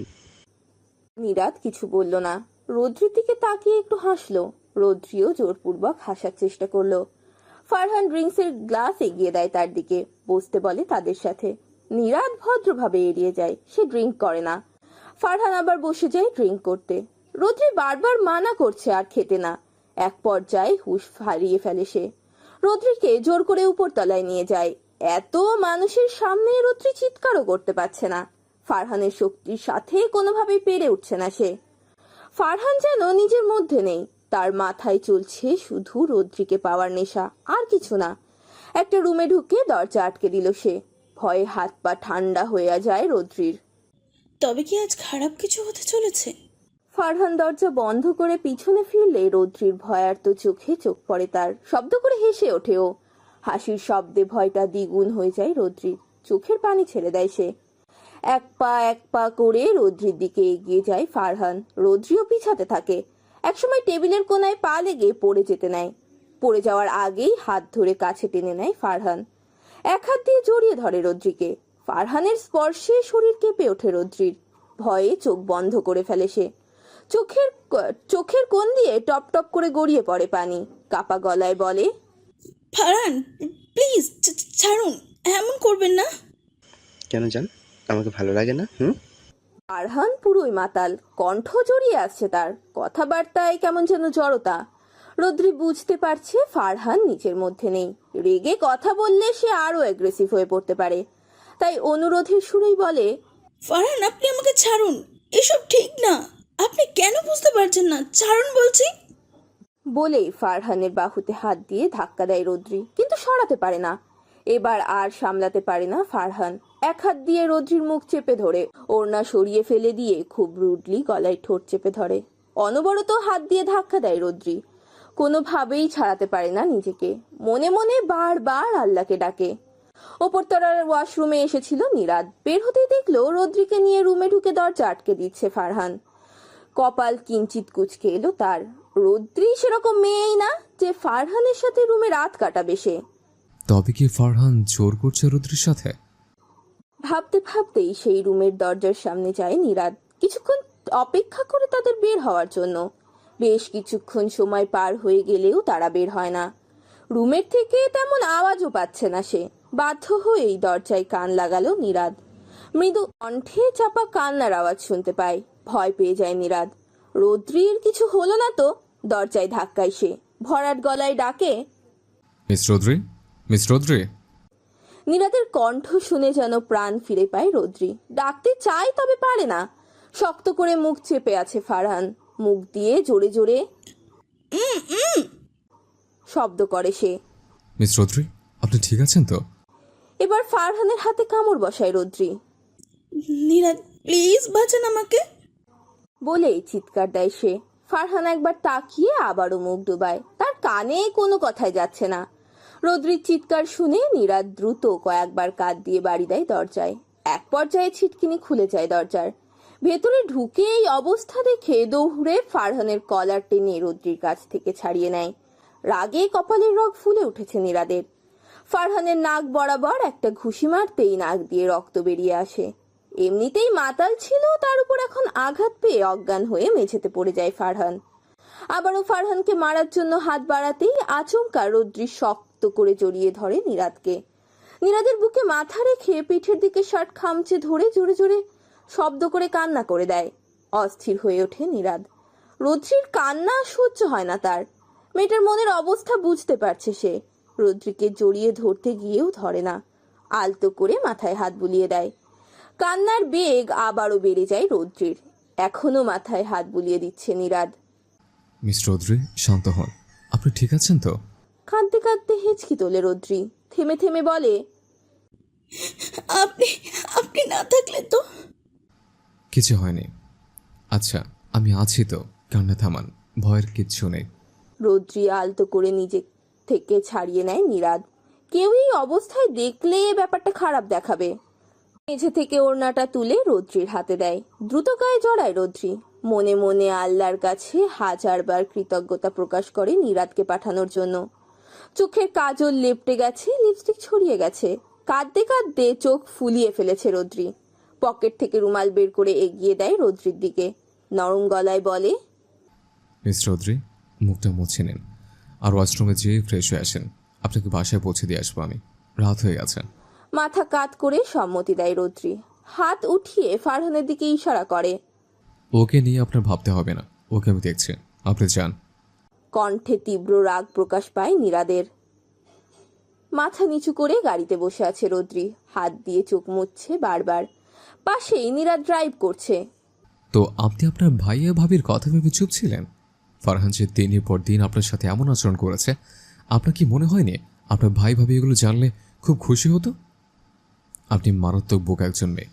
ওনাদের যদি আপনি একবার জানাতেন তাহলে হয়তো আজ এই পরিস্থিতি তৈরি হতো না। আপনি কি বুঝতে পারছেন আমার কথা? কাঁদতে কাঁদতেই ওপর থেকে নিচে মাথা নাড়ায় রৌদ্রি। কিছুক্ষণ রৌদ্রির দিকে তাকিয়ে থাকে নীরাদ। মেয়েটা মনে হয় আজকে চোখের সব পানি শেষ করেই ক্ষান্ত হবে। কান্না করা বন্ধ করবেন না, তাই তো? ওকে ফাইন, কান্না করেন। তারপর যখন মাথা ব্যথা করবে তখন বুঝবেন। এমনিও আপনি নিজের ভালোটা বোঝেন না। আসলে যারা ভালো বুঝতে চায় না তাদের বুঝিয়ে লাভ নেই। আর আমার কথা শুনে তো আপনার কোনো লাভই নেই। আমি তো বাইরের মানুষ। আপনি ভুল বুঝছেন, আমি সেরকম বলিনি। আমি তো তা ভুল বুঝেছি মিস। আপনি তো ভুল ঠিক কিছুই বোঝেন না। রৌদ্রি কিছু বলে না। মন খারাপ হয় তার। নীরাদ রেগে আছে, তার সাথে রাগ না দেখালেও সে বুঝতে পারছে। বাসায় পৌঁছে কলিং বেল বাজাতেই গেট খোলে মীরা। খুলতে খুলতেই বলে, তোর এত দেরি হলো? এতটুকু বলেই থেমে যায় মীরা। সামনে নীরাদের পাশে রৌদ্রিকে দেখে অবাক হয়। বিস্মিত কণ্ঠে বলে, নীরাদ, তুমি এত রাতে? রৌদ্রি, তোমার সাথে তোর চোখ মুখ এমন দেখাচ্ছে কেন রৌদ্রি? কি হয়েছে? ভাবি, ওকে রুমে যেতে দিন, আমি বলছি কি হয়েছে। আর রিদান ভাইয়া কি জেগে আছেন? আপনাদের সাথে আমার কিছু কথা ছিল। আসো, ভেতরে আসো। রুমে ঢুকে দরজা আটকে দিল রৌদ্রি। ও ভাবতেও পারেনি আজকে এমন কিছু হবে। নীরাদের করা কেয়ারগুলো প্রচন্ড ভালো লাগে ওর। কেমন একটা শান্তি শান্তি লাগে। মনে হয় নীরাদ পাশে থাকলে ওর কোনো খারাপ হতে পারে না। নীরাদ ওর সাথে কিছু করতেই দেবে না। কিছুদিনের পরিচয়, অথচ কত ভরসাপূর্ণ অনুভূতি। একটা কথা আছে না, ভালোবাসার জন্য অন্তকালের প্রয়োজন নেই, একটি মুহূর্তই যথেষ্ট। জানালা ভেদ করে সকালের রোদ মুখের উপর পড়তেই ঘুম ভেঙে যায় রৌদ্রির। চোখ মুখ কুঁচকে পাশ ফিরে শোয় সে। কাল রাতে মাথা ব্যথার কারণে তাড়াহুড়ো করে শুয়ে পড়েছিল রৌদ্রি, তাই হয়তো পর্দা লাগাতে ভুলে গিয়েছিল। নীরাদের কথা অনুযায়ী সত্যি কালকে রাতে কান্না করার ফলে প্রচন্ড মাথা ব্যথা উঠেছিল তার। উঠে গিয়ে যে ওষুধটুকু খাবে সেই শক্তিটুকুও ছিল না। ঘোরের মাঝে এই কখন যে ঘুমিয়ে গিয়েছিল মনে নেই তার। মাইগ্রেনের সমস্যা আছে রৌদ্রির, তবে এখন একটুও মাথা ব্যথা নেই, বেশ হালকা লাগছে তার। আর মোড়া ভেঙে উঠে পাশের টেবিলে চোখ পড়তেই দেখলো সেখানে মাথা ব্যথার ওষুধের পাতা রাখা। হাত বাড়িয়ে নিতেই দেখলো একটা ওষুধ নেই সেখানে। ভ্রু কুচকে এলো রৌদ্রির। ভাবলো ভাবি হয়তো ঘুমের মাঝে ওষুধ খাইয়ে দিয়েছে, কিন্তু ভাবি কেমনে জানলো তার মাথা ব্যথা করছে? প্রশ্নটা মাথায় রয়ে গেল ওর। ধীর পায়ে ভাইয়ের রুমে ঢুকলো রৌদ্রি। কেমন যেন অপরাধ বোধ কাজ করছে ওর। মনে হচ্ছে সে খুব করে একটা ভুল করে ফেলেছে। এখানে বসো। বলে নিজের পাশে ইশারা করে রিদান। ভাইয়ের মুখে তুমি সম্বোধন শুনে প্রচন্ড খারাপ লাগে রৌদ্রির। মৃদু কণ্ঠে বলে, ভাইয়া তুমি রেগে আছো? রৌদ্রির কথায় কিছুটা নড়ে চড়ে বসে রিদান। রাগ ছেড়ে একেবারে শান্ত কণ্ঠেই বলে, আমি রাগী আর যাই করি তাতে কি তোমার কিছু আসে যায়? তুমি কি আমাদের আদৌ আপন ভাবো? হৃদয়ের শান্ত কণ্ঠ চরম অশান্ত হয়ে ওঠে রৌদ্রির মন। ভাইয়া প্লিজ এভাবে বলুন না, ভাবি তুমি তো বোঝো অ্যাটলিস্ট। চোখ দিয়ে এক ফোঁটা পানি গড়িয়ে পড়ে তার। রিদান আর রাগ ধরে রাখতে পারে না। উঠে যেয়ে রৌদ্রির মাথায় হাত রাখে, এক হাত দিয়ে চোখ মুছিয়ে দেয় রৌদ্রির। নরম স্বরে বলে, তুই যদি আমাকে একটাবার বলতি বোন যে ফারহানকে তোর ভালো লাগে না বা ও তোর সাথে মিসবিহেভ করে, তাহলে তোদের বিয়ে তো দূর, আমি ওর ছায়াটাও তোর ওপর পড়তে দিতাম না। আমার কাছে তোর ভালো থাকাটা জরুরি বোন। কাল যদি নিরাদ না থাকতো তাহলে কি হতো একবার চিন্তা করেছিস? নিরাদ যদি কাল আমাকে আর মীরাকে সব খুলে না বলতো, তুই তো কখনোই সংকোচের জন্য বলতে পারতিস না। কথাগুলো বলে থামলো রিদান। খুব আদরের বোন তার, কখনো চোখে পানি আসতে দেয়নি। রোজি রুমে যা, আর নীরাদ আসো। রিদান জেগেই আছে। আচ্ছা বাদ দাও এসব কথা রিদান। আর রোদ্রি, তুইও এসব নিয়ে আর কোনো চিন্তা করবি না। তোদের বিয়েটা রিদান ভেঙে দিয়েছে। আর এখন নিচে চলো দুই ভাই বোন, নাস্তা দিচ্ছি আমি। বলে নিচে চলে গেল মীরা। রৌদ্রি নিচে নেমে রান্নাঘরে ঢোকে, দেখে মীরা খাবার বাড়ছে। মীরার পাশে যেয়ে দাঁড়ায় সে। পাশ থেকে একটা পাত্রে পানি বসায় চুলায়, উদ্দেশ্য চা বানানো। তোর মাথা ব্যথা কমেছে নাকি এখনও আছে? রৌদ্রি এবার আশ্বস্ত হয় যে ভাবেই তাকে ওষুধ খাইয়ে দিয়েছে। না নেই, তুমি ওষুধ খাইয়ে দিয়েছিলে না রাতে? আমি দিইনি। নীরাদ ওষুধ নিয়ে গিয়েছিল তোর রুমে, বলল তোর নাকি মাথা ব্যথা। তুই জেগেছিলি না? না। ও, ছেলেটা হয়তো ঘুমের মধ্যেই তুলে খাইয়ে দিয়েছে। তুই টেবিলে আয়, চা আমি বানিয়ে দিচ্ছি। না হয়ে গেছে, আমি আসছি। নীরাদের কথা ভেবে আনমনেই হেসে ওঠে রৌদ্রি। লোকটা যে কেন ওরা তো কেয়ার করে বুঝতে পেরেও বুঝতে চায় না রৌদ্রি। কিছু কিছু জিনিস হয়তো বা না বোঝায় ভালো। হসপিটালের বেডে শুয়ে আছে ফারহান। অবস্থা বেশি ভালো নয় তার। সবাই জানে মাতাল অবস্থায় ড্রাইভ করে অ্যাক্সিডেন্ট হয়েছে তার, কিন্তু আসল ব্যাপারটা এইটা নয়। নীরাদের লোকেরা তাকে আগেই একটা গোডাউনে নিয়ে গিয়েছিল। গতকালকে রৌদ্রির বাসা থেকে বেরিয়ে ফারহানের কাছে যায় নীরাদ। বেধড়কভাবে মারতে থাকে তাকে। নিজের রাগ মিটিয়ে তবেই ক্ষান্ত হয় সে। এক পর্যায়ে ফারহানের অবস্থা বেশি খারাপ হয়ে গেলে কয়েকজন মিলে আটকায় তাকে। তারপর নীরাদের নির্দেশে অ্যাক্সিডেন্ট কেস সাজিয়ে হসপিটালে দিয়ে আসে। নীরাদের এমন রাগী রূপটা খুব কম মানুষই দেখেছে। অযথা অকারণে সে কখনোই রেগে যায় না। অফিসের নিজের রুমে চেয়ারে গা এলিয়ে বসে আছে নীরাদ। চোখের মণিগুলো স্থিরভাবে ফোনের স্ক্রিনে আটকে আছে তার। স্ক্রিনে ভাসছে রৌদ্রির ঘুমন্ত একটি ছবি। স্লাইড করে পরের ছবিটা দেখেই হাসলো নীরাদ। তার বুকে রৌদ্রির মাথাটা পরম যত্নে রাখা। গতকাল রাতে যখন রৌদ্রিকে তুলে ওষুধ খাওয়াচ্ছিল তখনই ছবি দুটো তুলেছিল সে। ভাগ্যিস মেয়েটা ঘুমিয়েছিল, নয়তো তার ছবি তুলে মুহূর্তটা স্মৃতিতে বন্দি করা হতো না। ফোনটা বন্ধ করে পাশে রাখলো নীরাদ। কাজে মন দিতে পারছে না সে। এক হাত দিয়ে মাথার চুল চেপে ধরলো নীরাদ। এই রৌদ্রি নামক ব্যাধিটা আবারও মাথাচাড়া দিয়ে উঠেছে প্রবল ভাবে। ভালোবাসা শব্দটা খুব ছোট হলেও এর অনুভূতির বিস্তার প্রকাশ করা সম্ভব নয়। ভালোবাসার অনুভূতি কেবল সেই বোঝে যে সত্যিকার অর্থে ভালোবাসতে পারে। গত কয়েকদিনে নীরাদ আর রৌদ্রির মধ্যেকার সম্পর্কটা বেশ সহজ হয়ে উঠেছে। এখন সংকোচনের পাহাড় সমান দেয়ালটা আর নেই তাদের মাঝে। প্রায়ই নীরাদের বাসায় আসা যাওয়া করে রৌদ্রি। মনিরা আহমেদের সাথে বেশ ভালো সম্পর্ক হয়ে উঠেছে তার। এমনকি মীরাও মাঝে মাঝে রৌদ্রির বাড়ি যায় নীরাদের সাথে। একসাথে তিনজনের সময়টা বেশ ভালোই কাটে। আজ ভার্সিটিতে পরীক্ষা ছিল রোদ্রির, ফাইনাল পরীক্ষা ছিল, তাই পড়াশোনার চাপটাও একটু বেশিই ছিল এই কয়েকদিন। দম ফেলার সময়ও পায়নি সে। বেশ রিল্যাক্স মুডে ভার্সিটি থেকে বের হলো রোদ্রি। বের হতেই মুখে বিরক্তির ছাপ দেখা দিল তার। আশেপাশে কোথাও ড্রাইভার আঙ্কেলকে পেল না সে। বেশ গরম পড়েছে আজকে, সূর্যের তাপ মনে হয় আজ একটু বেশিই পড়েছে। কেউ কি তাকে নিতে আসেনি নাকি? খোঁজাখুঁজি শেষে আবার মেন গেটের সামনে আসতেই কপাল কুচকে চোখ ছোট ছোট করে ফেলল রোদ্রি। সামনে নীরাদকে দেখে দ্রুত পায়ে এগিয়ে গেল সে। নীরাদ তখন উল্টো দিকে ফিরে কানে ফোন লাগিয়ে কথা বলছিল। মিস্টার নীরাদ, আপনি এখানে? রোদ্রির কথায় দ্রুত পেছনে ফেরে নীরাদ। কান থেকে ফোনটা নামিয়ে অস্থির কণ্ঠে বলে, মিস রৌদ্রি, আপনাকে কতবার ফোন করলাম, ফোন কোথায় আপনার? রিসিভ করছিলেন না কেন? কই গিয়েছিলেন? আপনাকে না পেয়ে কতটা টেনশনে পড়ে গিয়েছিলাম জানেন আপনি? নীরাদের এক ঝাঁক প্রশ্ন শুনে হকচকিয়ে যায় রোদ্রি। পরক্ষণেই ভেতরে ভেতরে হেসে ওঠে সে। নীরাদ তার জন্য কত টেনশনটাই না করে। আমি আসলে ড্রাইভার আঙ্কেলকে খুঁজতে একটু ওই দিকটায় গিয়েছিলাম, ভাবলাম উনি হয়তো নিতে আসেনি, তাই চলে আসলাম আর কি। বলে একটা বোকা বোকা হাসি দিল রোদ্রি। আঙ্কেল আসবে না, আমি নিতে এসেছি আপনাকে। আজ নাকি আপনার পরীক্ষা শেষ, তাই মা আমাদের বাসায় নিয়ে যেতে বলেছেন। আপনার ভাবিও ওখানে। এই নিন, আপনার ভাবির সাথে কথা বলে নিন। বলেই রোদ্রির দিকে ফোনটা এগিয়ে দিল নীরাদ। ফোনটা কানে দিয়ে হ্যালো। বলতেই উপাস থেকে ব্যস্ত ভঙ্গিতে কথা শোনা গেল মীরার। বেশ উৎসুক শোনালো মীরার কথা। আসছি। গাড়ির সামনের অংশ খুলে চিন্তিত চেহারায় বারবার কি যেন করছে নীরাদ। এমন একটা সময় গাড়িটা কিভাবে যে নষ্ট হলো বুঝতে পারছে না সে। কিছুতেই স্টার্ট হচ্ছে না। পাশে মাথায় ঘোমটা টেনে দাঁড়িয়ে আছে রোদ্রি। গরমে শেষ অবস্থা তার। সকালে যে কেন চুলগুলো বেঁধে আসেনি, বারবার ওড়না দিয়ে ঘাম মুছছে রোদ্রি। রোদ্রির দিকে ঘুরে খানিকটা ইতস্তত গলায় নীরাদ বলল, রিক্সা যেতে পারবেন? গাড়িটায় কি সমস্যা হলো বুঝতে পারছি না।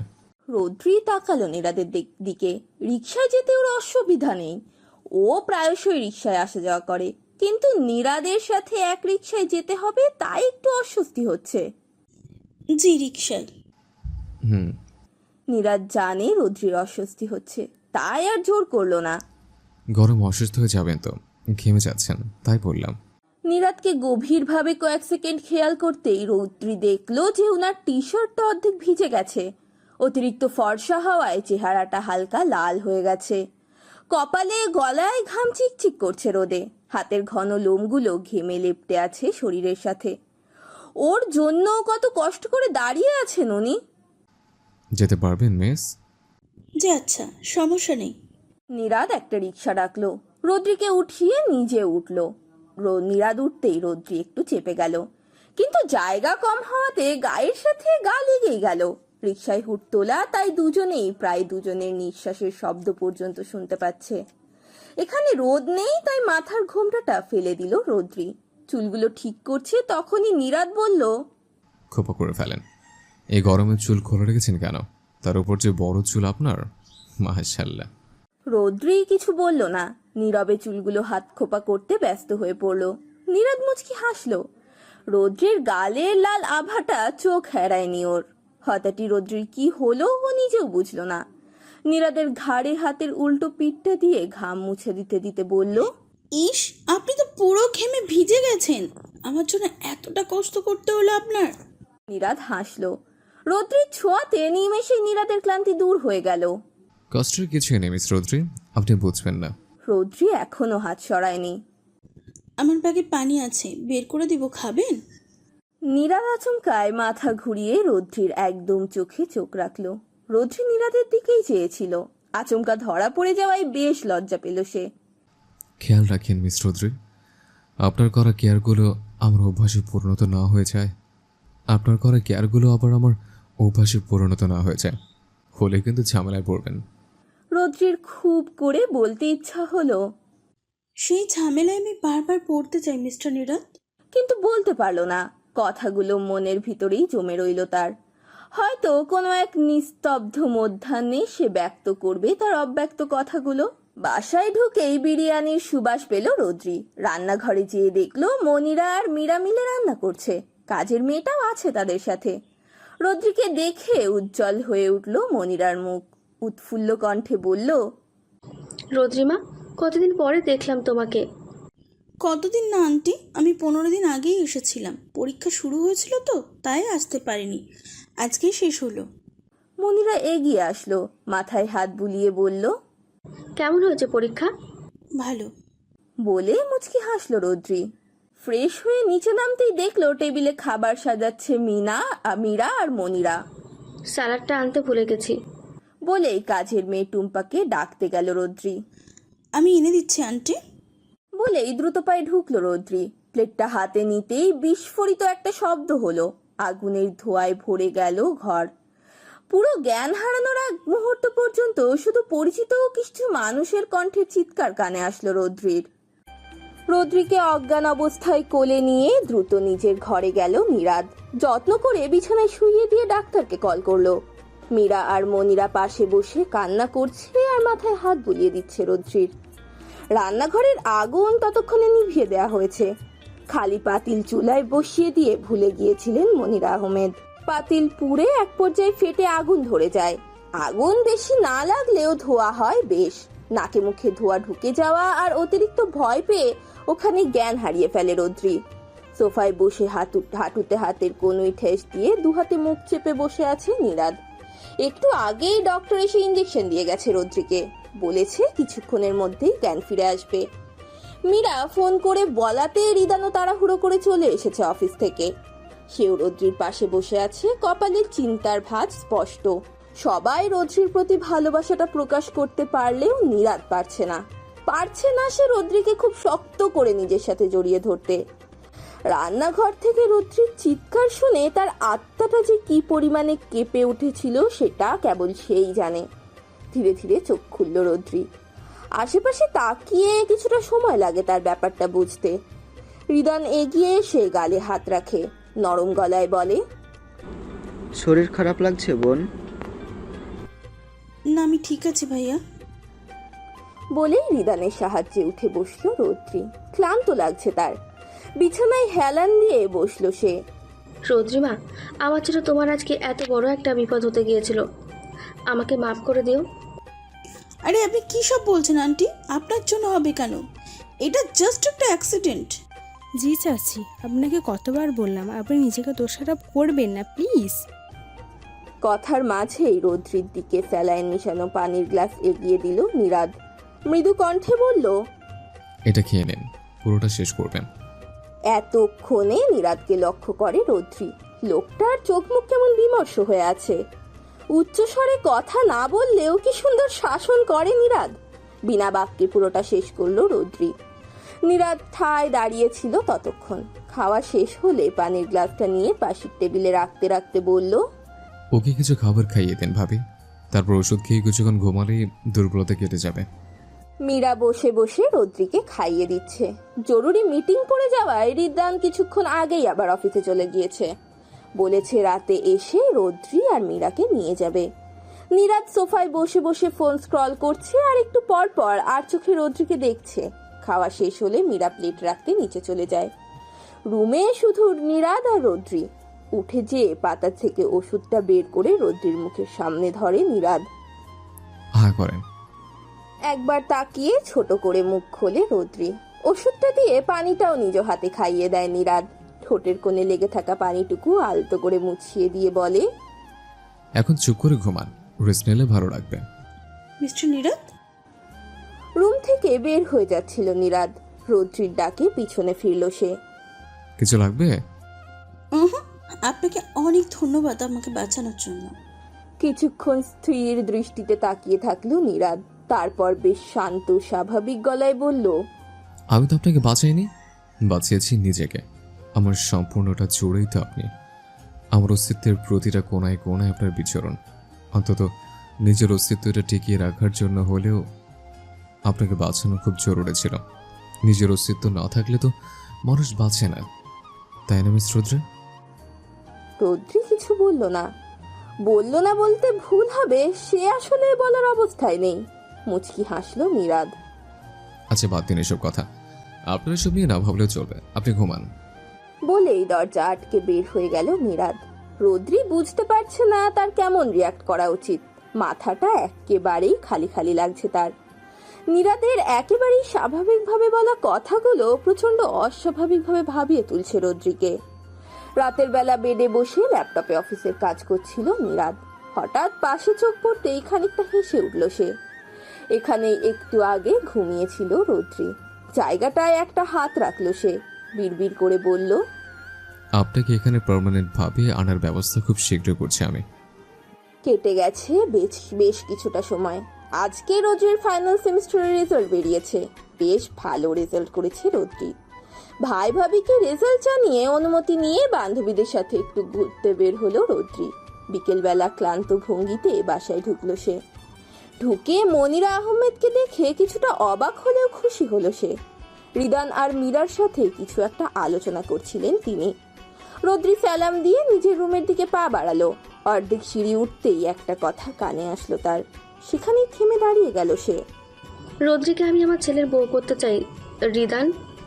মীরাকে রুমে ঢুকতে দেখে নড়ে চড়ে বসলো রোদ্রি। নিজেকে যথাসম্ভব স্বাভাবিক রাখার চেষ্টা করলো সে।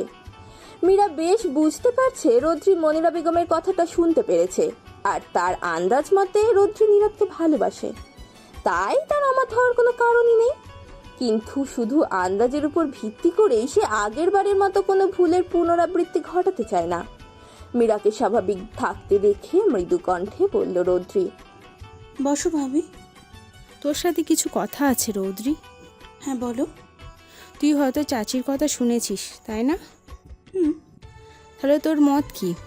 কিছুক্ষণ চুপ থাকে রোদ্রি, তারপর বলে, তোমরা যা ভালো মনে করো। রোদ্রির কথায় হতাশ হয় মীরা।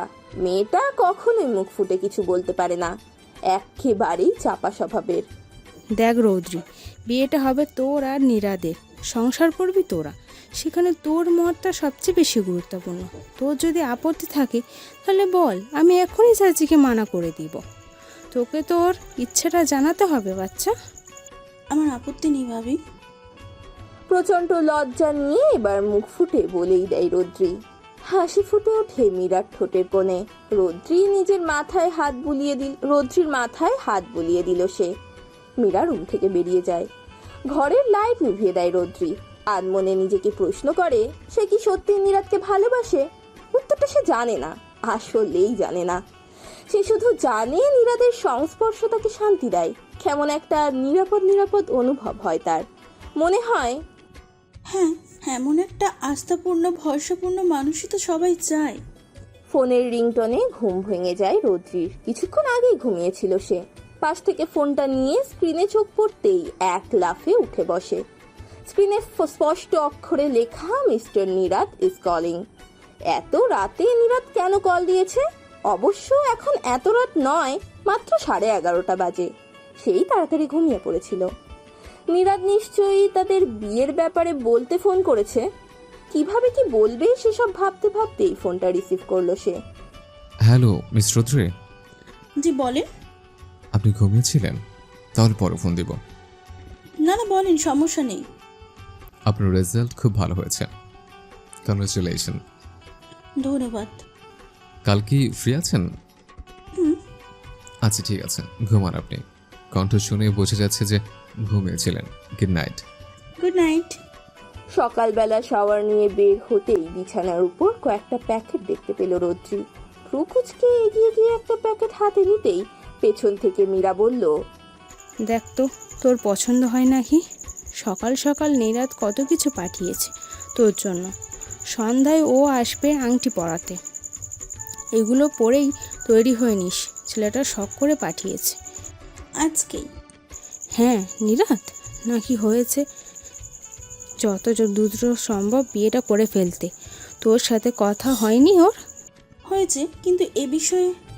মীরার ফোন বেজে ওঠে। রোদ্রিকে বলে, ওর ভাই ফোন দিয়েছে, আমাদেরও তো একটা প্রস্তুতির ব্যাপার আছে। বলেই ফোন কানে লাগিয়ে ব্যস্ত ভঙ্গিতে রুম থেকে বের হয়ে যায় সে। একটা একটা করে প্যাকেট খুলছে আর অবাক হচ্ছে রোদ্রি। একটা মানুষের পছন্দ এতটা সুন্দর কি করে হতে পারে তা ভেবেই পাচ্ছে না রোদ্রি। হঠাৎই ফোনের টুংটাং শব্দে চমকে ওঠে সে। হাতে নিয়ে দেখে নীরাদের মেসেজ করেছে। পছন্দ হয়েছে রোদ্রি?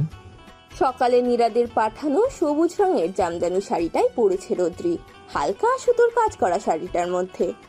চুলগুলো খোপা করে ফুল গুজে দেয়া। এই গাজরাটাও নীরাদের দেয়া উপহারের সাথেই ছিল। কানে আর গলায় হালকা স্বর্ণের গহনা, আর মুখে হালকা সাজ। সচরাচর শাড়ি পরা হয় না রৌদ্রির, তাই শাড়ি সামলাতে বেশ ঝামেলা পোহাতে হচ্ছে তাকে। নেহাতি নীরাদের দেয়া বলে, নয়তো আজকেও 3 পিস পরেই কাটিয়ে দিত সে। আয়নার সামনে দাঁড়িয়ে নিজেকে দেখছিল সে। হঠাৎই কারোর চিৎকারে চমকে উঠল। গলাটা তার চিরচেনা। তুই তো ভয় পাইয়ে দিয়েছিলি মৌ, এভাবে কেউ চিৎকার করে? দৌড়ে সে রৌদ্রিকে জড়িয়ে ধরে মৌমি। রৌদ্রির ছোট চাচার মেয়ে মৌ, বয়সে মাত্র 1.5 বছরের ছোট। যখন তারা ওই বাসায় ছিল তখন ওই ছিল রৌদ্রির একমাত্র সঙ্গী। কিন্তু এখানে আসার পর তেমন একটা দেখা হয় না তাদের। আজ প্রায় অনেক দিন পর দেখা হলো, তাই হয়তো আবেগ ধরে রাখতে পারেনি মৌ। উফ, তোমাকে যা লাগছে না রূপু, দুলাভাই তো চোখ সরাতেই পারবে না। মৌয়ের মাথায় আলতো করে বাড়ি দিল রৌদ্রি, কান টেনে বলল, বেশি পেকে গেছিস না? আচ্ছা, কে কে এসেছে? আমি, আব্বু, আম্মু, আবিদ ভাইয়া। চাচা চাচি আসতে পারিনি, জানোই তো চাচির শরীর খারাপ। চাচিকে বাসায় একা রেখে চাচাও আসতে পারিনি। বুঝেছি। আচ্ছা দুলাভাই, দেখতে কেমন? আমি তো দেখিনি পর্যন্ত, তোমার কাছে ছবি আছে? আজকে আসলেই দেখে নিস বোন, ঠিক আছে? বলেই গাল টেনে দিল মৌয়ের। কেমন যেন লজ্জা লজ্জা লাগছে রৌদ্রির। এর আগেও তো কতবার নীরাদের সামনে গিয়েছে সে। তবে আজ এতটা লজ্জা লাগছে কেন? সিঁড়ি দিয়ে এক হাতে কুচি সামলে নামছে সে। নামতেই মীরা ঘোমটা টেনে দেয় তার মাথায়। ঘোমটা ধরে মুখ তুলে তাকাতেই সর্বপ্রথম নীরাদের চোখে চোখ পড়ে রৌদ্রির। গম্ভীর দৃষ্টিতে তাকেই পর্যবেক্ষণ করছে নীরাদ। নীরাদের পরনেও সবুজ রঙের পাঞ্জাবি। আচ্ছা, কি এত দেখছি লোকটা? দৃষ্টি যেন সেখানেই আটকে গেছে নীরাদের। রৌদ্রি কাউকে কখনোই শাড়িতে দেখেনি সে, আজই প্রথম। সকালে কেবল শখ করে শাড়িটা কিনেছিল রৌদ্রির জন্য, এখন মনে হচ্ছে তার শখ করাটা সার্থক হয়েছে। মৌ হাত ধরে নীরাদের পাশে বসালো রৌদ্রিকে। সবার দিকে একবার চোখ বুলিয়ে নিল নীরাদ। সচেতন ভাবে রৌদ্রির দিকে মাথা ঝুঁকালো সে। চাপা গলায় বলল, তোমাকে তো খুব সুন্দর লাগছে। নীরাদের মুখে তুমি শুনে অদ্ভুত ভালো লাগলো রৌদ্রির। নীরাদের থেকে অনেক ছোট হওয়া সত্ত্বেও নীরাদ সবসময় তাকে আপনি বলেই ডাকতো কিনা। লজ্জায় কিছুই বলতে পারলো না রৌদ্রি। নীরাদের হাতে আংটি দিল মনিরা। এক হাতে আংটি নিয়ে আর এক হাত বাড়িয়ে দিল রৌদ্রির দিকে। আলতো করে নীরাদের হাতের উপর হাত রাখলো রৌদ্রি। নীরাদ আংটি পরিয়ে দিতেই বড়রা আলহামদুলিল্লাহ বলে উঠল। হেসে উঠল নীরাদ, নিজের হাত বাড়িয়ে দিল রৌদ্রির দিকে। আংটি পরিয়ে দেয় তাকে। এতক্ষণ ধরে দাঁড়িয়ে দাঁড়িয়ে এসবের বিভিন্ন ছবি তুলছিল মৌ। আংটি পর্ব শেষ হতেই দ্রুত পায়ে এগিয়ে গেল সে। ব্যস্ত ভঙ্গিতে বলল, এই, আমি এখন ওদের ছবি তুলবো। রূপু, তুমি একটু চেপে বসো না, আর ভাইয়া আপনিও। রৌদ্রি না চাপলেও নীরাদ চেপে বসলো রৌদ্রির দিকে। ক্যামেরার দিকে তাকিয়ে হাসতে হাসতেই বলল, এত লজ্জা পেলে হবে, একটু তো হাসো। বেশ কিছু ছবি তোলে মৌ, তারপর ক্যামেরাটা আদিবের দিকে এগিয়ে দিয়ে বলে, আমার কিছু ছবি তুলে দে তো ভাইয়া, তোদের চক্করে আমারই ছবি তোলা হলো না। বোনের কাণ্ডে না হেসে পারে না আবিদ। ক্যামেরাটা নিয়ে ছবি তুলতে ব্যস্ত হয়ে পড়ে সে। খাওয়া দাওয়া করছে সকলে, এতক্ষণ সেখানেই ছিল রৌদ্রি। সবাই একটু ব্যস্ত হতেই উপরে যায় নিজের রুমে রৌদ্রি। নিজের রুমের সামনে দাঁড়িয়ে নিচু হয়ে শাড়ি টেনে ঠিক করে নেয়। শাড়ি পরতে অসুবিধা হয় তোমার? পিছন থেকে নীরাদের কণ্ঠ শুনে হকচকিয়ে যায় রৌদ্রি। সোজা হয়ে দাঁড়িয়ে বলে, না, আসলে সচরাচর পড়া হয় না তো, তাই একটু পড়তে পড়তে অভ্যাস হয়ে যাবে। ও, তাহলে বিয়ের পর শাড়ি পরার প্ল্যান ম্যাডামের? একটা ডোন্ট কেয়ার ভাব নেয় রৌদ্রি। সবসময় কি তাকে লজ্জায় ফেলবে নাকি নীরাদ? হ্যাঁ, তো আপনার কোনো সমস্যা? না তো, আমার কোনো সমস্যা নেই বলেই হেসে দেয় নীরাদ। এ যেন এক তৃপ্তির হাসি। রাতের বেলা ব্যালকনিতে দাঁড়িয়ে আছে নীরাদ। মনে মনে ভাবছে, আর মাত্র কিছুদিন রৌদ্রি, তারপরেই তোমাকে সম্পূর্ণভাবে নিজের করে পাবো। পুরো ছাদ সাজানো হচ্ছে ফুল দিয়ে, লাইটিং করা হচ্ছে আনাচে কানাচে। নীরাদের বাসার ছাদটা বেশ সুন্দর আর বড়। এই জন্য সেখানেই হলুদ করার সিদ্ধান্ত নিয়েছে তারা। বিয়েতে অযথা খরচ করা রৌদ্রির পছন্দ নয়, তাই কিছুটা সাধারণভাবেই বিয়েটা করতে চাইছে। মৌ কালকে এখানেই থেকে গিয়েছিল। বিকেল হতেই রৌদ্রিকে জোর করে বসিয়ে সাজাতে শুরু করে সে। করুণ কণ্ঠে রৌদ্রি বলে, বোন, বেশি সাজ দিস না প্লিজ। ভূতুরের মতন সাজার থেকে না সাজাই ভালো। আমি কি তোমাকে ভূত সাজাবো নাকি? জবাবে জোরপূর্বক হাসল রৌদ্রি। প্রথমত সাজগোজ তার অপছন্দ না হলেও তেমন পছন্দও নয়। দ্বিতীয়ত ঘন্টার পর ঘন্টা বসে বসে মেকআপ করার মতো ধৈর্যও তার নেই। সে বরাবরই খুব অস্থির একটা মেয়ে।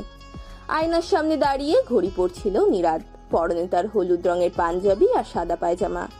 তাড়াতাড়ি চুলটা ব্রাশ করে ফোন হাতে সোজা ছাদে গেল সে। তাদের কোনো আত্মীয় নেই, শুধু তার মা আর সে। নীরাদের বাবা মা ভালোবেসে পরিবারের অসম্মতিতে বিয়ে করেছিল। তারপর থেকেই তাদের সাথে পরিবারের কারোর কোনো সম্পর্ক নেই। ছাদে যে লাইটিং এর কাজ দেখছিল নীরাদ। রৌদ্রির যেহেতু জমকালো পছন্দ নয়, তাই হালকা আলোয় ছাদটাকে স্নিগ্ধ করে তোলার প্রচেষ্টা। হলুদ রং আর সাদা পাড় দেয়া একটা শাড়ি পরেছে রৌদ্রি। পরনের গয়নাগুলো গোলাপ ফুলের, আর্টিফিশিয়াল নয়, একদম তাজা ফুল। হলুদ শাড়ির সাথে লাল গোলাপের গহনাগুলো যেন একটু বেশি মানিয়ে গেছে। নিজেকে আয়নায় দেখে মৃদু হাসলো রৌদ্রি। তার আজকে হলুদ, তাও আবার নীরাদের সাথে। ভাবতেই কেমন যেন অবাক হচ্ছে সে। এই তো কয়েকদিন আগে আকস্মিক ভাবে তার সাথে নীরাদের দেখা হয়েছিল। জীবনের অতি আকাঙ্ক্ষিত অধ্যায়গুলো মনে হয় হঠাৎ এমন করেই হয়। নীরাদের বাসায় ঢুকতেই মনিরা এগিয়ে আসলো। মুগ্ধ নয়নে কিছুক্ষণ তাকিয়ে থেকে বলল, মাশাল্লাহ, তোমাকে খুব সুন্দর লাগছে মা। মনিরার কথা শেষ না হতেই মৌ ফট করে বলল, আরে আন্টি, আপনার ছেলের পছন্দ আছে বুঝলেন? রৌদ্রি থতমত খেয়ে মৌয়ের দিকে তাকালো। এই মেয়েটা যে কি! মৌয়ের কথায় শব্দ করে হেসে দিল সবাই। এই ফুলগুলো নিচে রেখে আসো, আর তারগুলো সরাও, দেখতে বাজে লাগছে। আর এতটুকু বলেই থেমে গেল। নীরাদ রৌদ্রিকে দেখে থমকে গেল, যেন সাক্ষাৎ ফুলপরি। না, কিছু না, যাও। ছাদের ডেকোরেশন দেখে মুগ্ধ হলো রৌদ্রি। এত সুন্দর লাগছে। শুধু ফুল আর লাইট দিয়ে সাজানো হলেও অসম্ভব সুন্দর লাগছে। রৌদ্রি আর নীরাদ বসলে বেশ কয়েকটা ছবি তুলে নিল মৌ। সমস্যা কি তোমার? নীরাদের এমন রাগী গলা শুনে দ্রুত ওর দিকে তাকালো রৌদ্রি। জি মানে? মানে তো জ্বালাচ্ছ কেন, হ্যাঁ? রৌদ্রির মুখটা চুপসে গেল। করুণ কণ্ঠে বলল, আপনি এইভাবে বলছেন কেন? আমি কি করেছি? রাগী ভাবটা আর ধরে রাখতে পারল না নীরাদ। হেসে দিল সে। আদর মাখা কণ্ঠে বলল, করেছো তো, ইনফ্যাক্ট এখনো করছো। এই যে আমাকে বারবার পাগল করছো, আমার মাথার ভেতর সারাক্ষণ ঘুরঘুর করছো। তোমার রূপে যে আমি বারবার মুগ্ধ হচ্ছি রুদ্রে, কি করা যায় বলো তো? রৌদ্রি স্বস্তির নিঃশ্বাস ছাড়ে। সে ভেবেছিল নীরাদ হয়তো আসলেই রাগ করেছে। কিছু করা লাগবে না আপনার। আপনি তাকিয়েন না আমার দিকে, তাহলে তো হয়। তাকাবেনও না, মুগ্ধও হবেন না। বলে একটা গা জ্বালানো হাসি দিল রৌদ্রি। আমার বউয়ের দিকে আমি তাকাবো না? রৌদ্রি হাসি বন্ধ করে নীরাদের বউ বলায় লজ্জায় আড়ষ্ট হয়ে যায় রৌদ্রি। বউ? হ্যাঁ, বউই তো। সে বউ, তার নীরাদের বউ। নীরাদ আবারও হাসে। তার লজ্জাবতীর কানে ফিসফিসিয়ে বলে, এত লজ্জা রাখো কোথায় বউ? আপনার মাথায়। চুপ করেন তো। এভাবেই বিভিন্ন খুনসুটির মধ্যে দিয়ে সবার হলুদ লাগানো শেষ হয়। সবার চোখ ফাঁকি দিয়ে রৌদ্রির গালে হলুদ লাগিয়ে দেয় নীরাদ। হলুদ করে ফিরতে বেশ দেরি হয়ে যাওয়ায় বাসায় ফিরে গোসল করেই ঘুমিয়ে গিয়েছিল রৌদ্রি। সকালে ঘুম থেকে উঠতেই দেখলো মৌ পাশে নেই। ওর সাথেই তো ঘুমিয়েছিল। ঘড়ির দিকে তাকিয়ে দেখলো প্রায় 11টা বাজে। এত বেলা হয়ে গেছে, অথচ ওকে কেউ ডাকেনি কেন? নিচে নেমে দেখলো ওর চাচা চাচিরা সবাই আছে। সকালেই হয়তো চলে এসেছে সকলে। সন্ধ্যায় ছোট করে আয়োজন করে রৌদ্রির বিয়েটা পড়ানো হবে। যদিও রিদানের ইচ্ছে ছিল বোনের বিয়ে ধুমধাম করে দেবে, তবে রৌদ্রির ইচ্ছাটাকেই প্রাধান্য দিয়েছে সে। হঠাৎই মৌ দৌড়ে আসলো। উৎফুল্ল ভাবে বলল, চলো চলো আপু, তোমাকে মেহেন্দি লাগিয়ে দিই। মৌয়ের কথার মাঝেই মীরা বলল, আচ্ছা যাও, খেয়ে নাও। বলেই একটা বোকা বোকা হাসি দিল মৌ। বসে থাকতে থাকতে পা ব্যথা হয়ে গেছে রৌদ্রির। মৌ বসে বসে গভীর মনোযোগ দিয়ে মেহেন্দি লাগাচ্ছে। তাকে দেখে মনে হচ্ছে পৃথিবীর সবচেয়ে নিখুঁতভাবে রৌদ্রির হাতে মেহেন্দি লাগাতে পারাটাই তার জীবনের মূল লক্ষ্য। রৌদ্রি অধৈর্য গলায় বলল, মৌ, আর কত লাগাবি? হয়েছে তো, অনেক সুন্দর লাগছে। আরে ধুর, চুপ থাকো তুমি। ভাইয়া বলে দিয়েছে আমাকে পুরো 2 হাত ভরে মেহেদি লাগিয়ে দিতে। যদি না লাগাও তাহলে জোর করার পারমিশনটাও দিয়ে দিয়েছে, বুঝলা? সো এখন নো কথাবার্তা। মৌয়ের কথায় রৌদ্রি অবাক হওয়ার শেষ পর্যায়ে পৌঁছে গেল। ভ্রুকুচকে বিস্মিত নয়নে বলল, মানে? মৌয়ের হুঁশ ফিরল এতক্ষণে। কোনো কথাই সে পেটে চেপে রাখতে পারে না। ধুর, নীরাদ তাকে বলেছিল রৌদ্রিকে না বলতে, তবুও সে বলেই দিল। জিভ কামড়ে দিয়ে বলল, না কিছু না। উনি তোকে কি বলেছেন? কাচুমাচু হয়ে গেল মৌ। আসলে আপু, ভাইয়া বলেছে তোমাকে মেহেদি লাগিয়ে দিয়ে সুন্দর করে ছবি তুলে তাকে পাঠাতে। তোমাকে অবশ্য বলতে নিষেধ করেছিল, কিন্তু আমি তো বলেই দিলাম। বাদ দাও, তুমি ভাইয়াকে না বললেই হবে। আচ্ছা, বলবো না। বলে মুচকি হাসল রৌদ্রি। তার কেমন যেন খুশি খুশি লাগছে, জানে না কেন, কিন্তু খুব খুশি লাগছে তার। ফোনের স্ক্রিনে থাকা ছবিটাতে রৌদ্রির মেহেন্দি রাঙা হাত দুটোর দিকে চেয়ে আছে নীরাদ। মেহেন্দির মাঝেই তার নামটা ফুটে আছে। অবশেষে তার প্রেয়সীর হাতে তার নাম। কোমল হাত দুটো মেহেন্দির রঙে কেবলমাত্র তার জন্যই রাঙানো হয়েছে।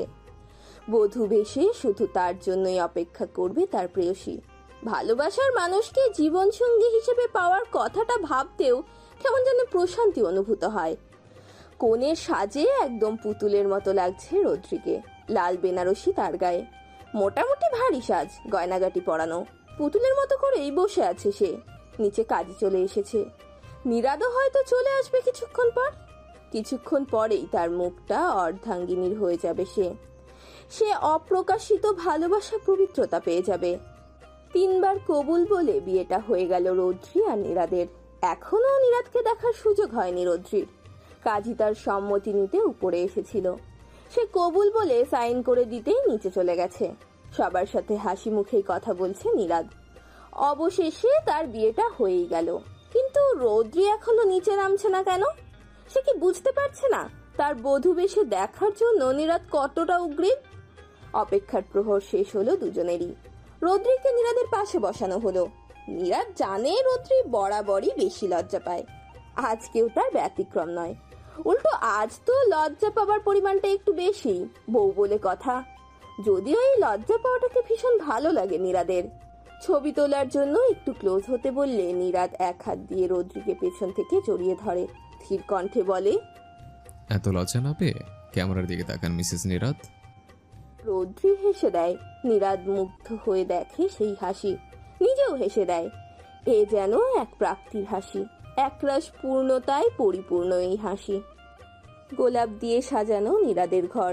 বিয়ের শাড়ি পরে বিছানার মাঝখানটায় বসে আছে রৌদ্রি। চোখে মুখে ভর করেছে একরাশ লাজুকতা।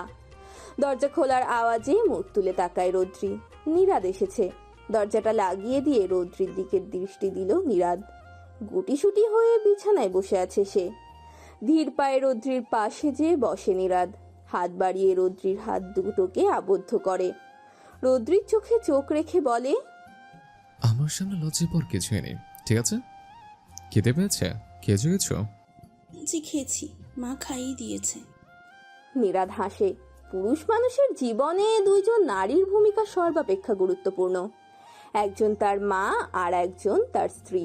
আল্লাহর রহমতে নীরাদের জীবনে এই 2 জন মানুষই খুব ভালো। এক হাত দিয়ে রৌদ্রির গালে রেখে আলতো করে কপালে ঠোঁট ছোঁয়ায় নীরাদ। চোখ বন্ধ করে ফেলে রৌদ্রি। নীরাদের ভালোবাসার প্রথম ছোঁয়া। পাঞ্জাবির পকেট থেকে একটা বক্স বের করে নীরাদ। খুলে 2টা স্বর্ণের চিকন বালা বের করে। নিজেই রৌদ্রির হাতে পরিয়ে দেয় সে। রৌদ্রির গালে হাত রেখে বলে, এটা কখনো খুলবে না, ঠিক আছে? আচ্ছা। ওয়াশরুমে যেয়ে ফ্রেশ হয়ে আসো। মেকআপ তুলে ভারী শাড়ি ছেড়ে হালকা কিছু পরে নাও।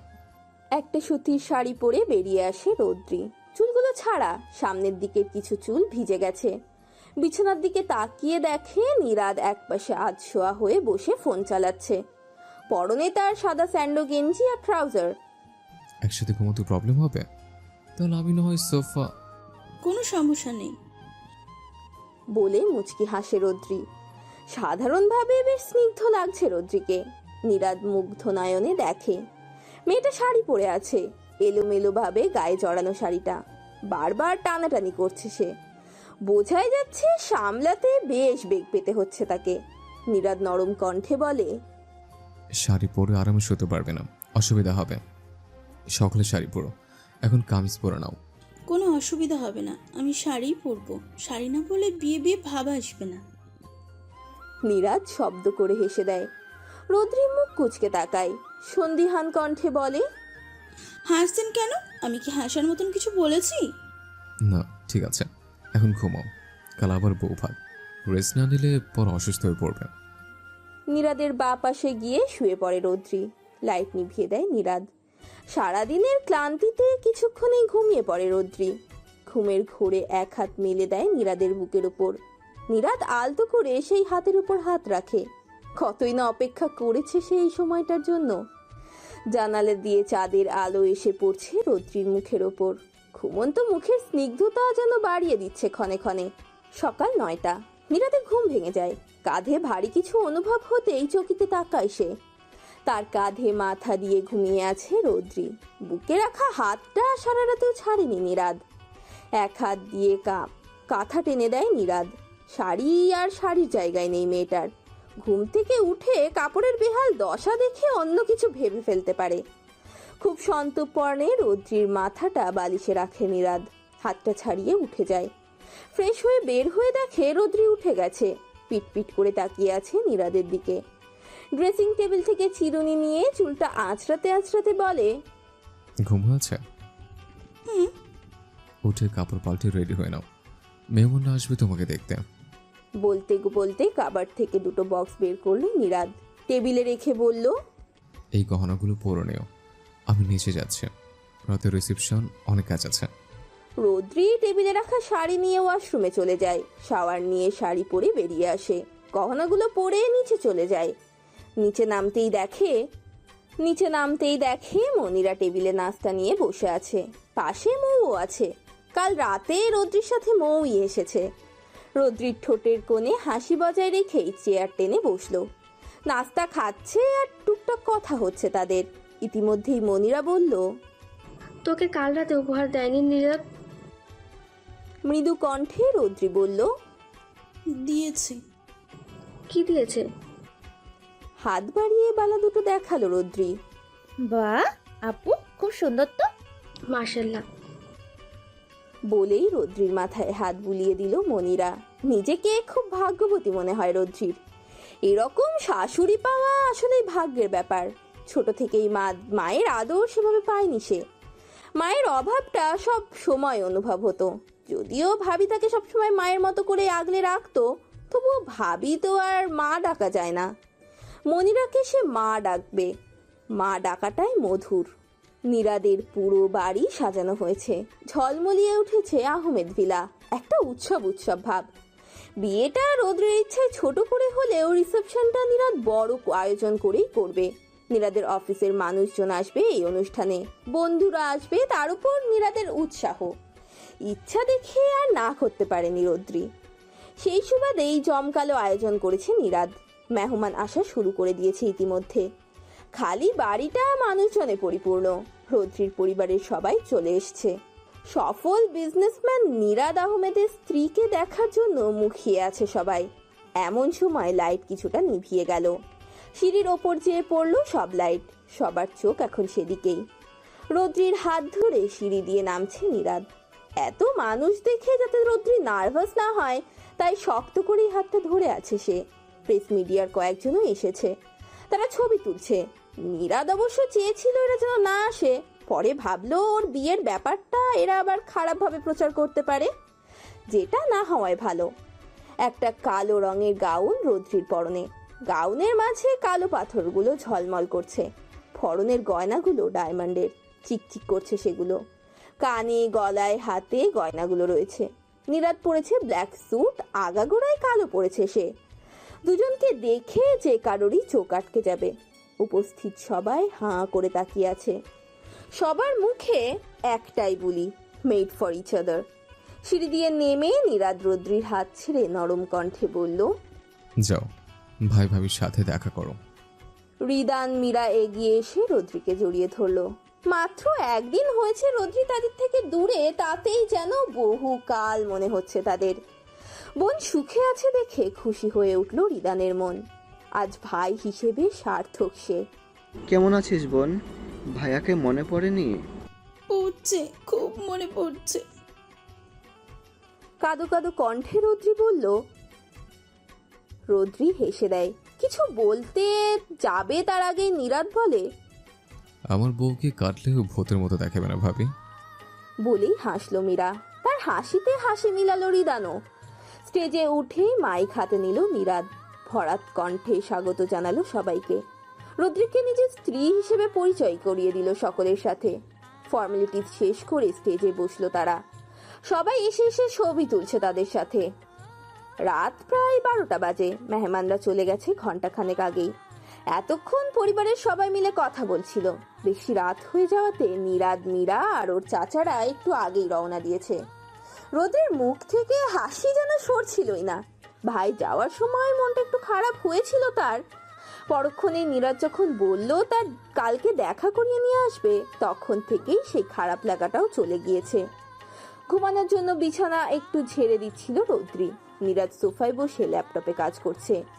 বালিশগুলো ঠিক জায়গায় দিয়ে নীরাদকে বলল রৌদ্রি, আপনি এখন ঘুমাবেন না? হ্যাঁ, এই তো কাজ শেষ আমার। বলেই ল্যাপটপটা বন্ধ করে দিল নীরাদ।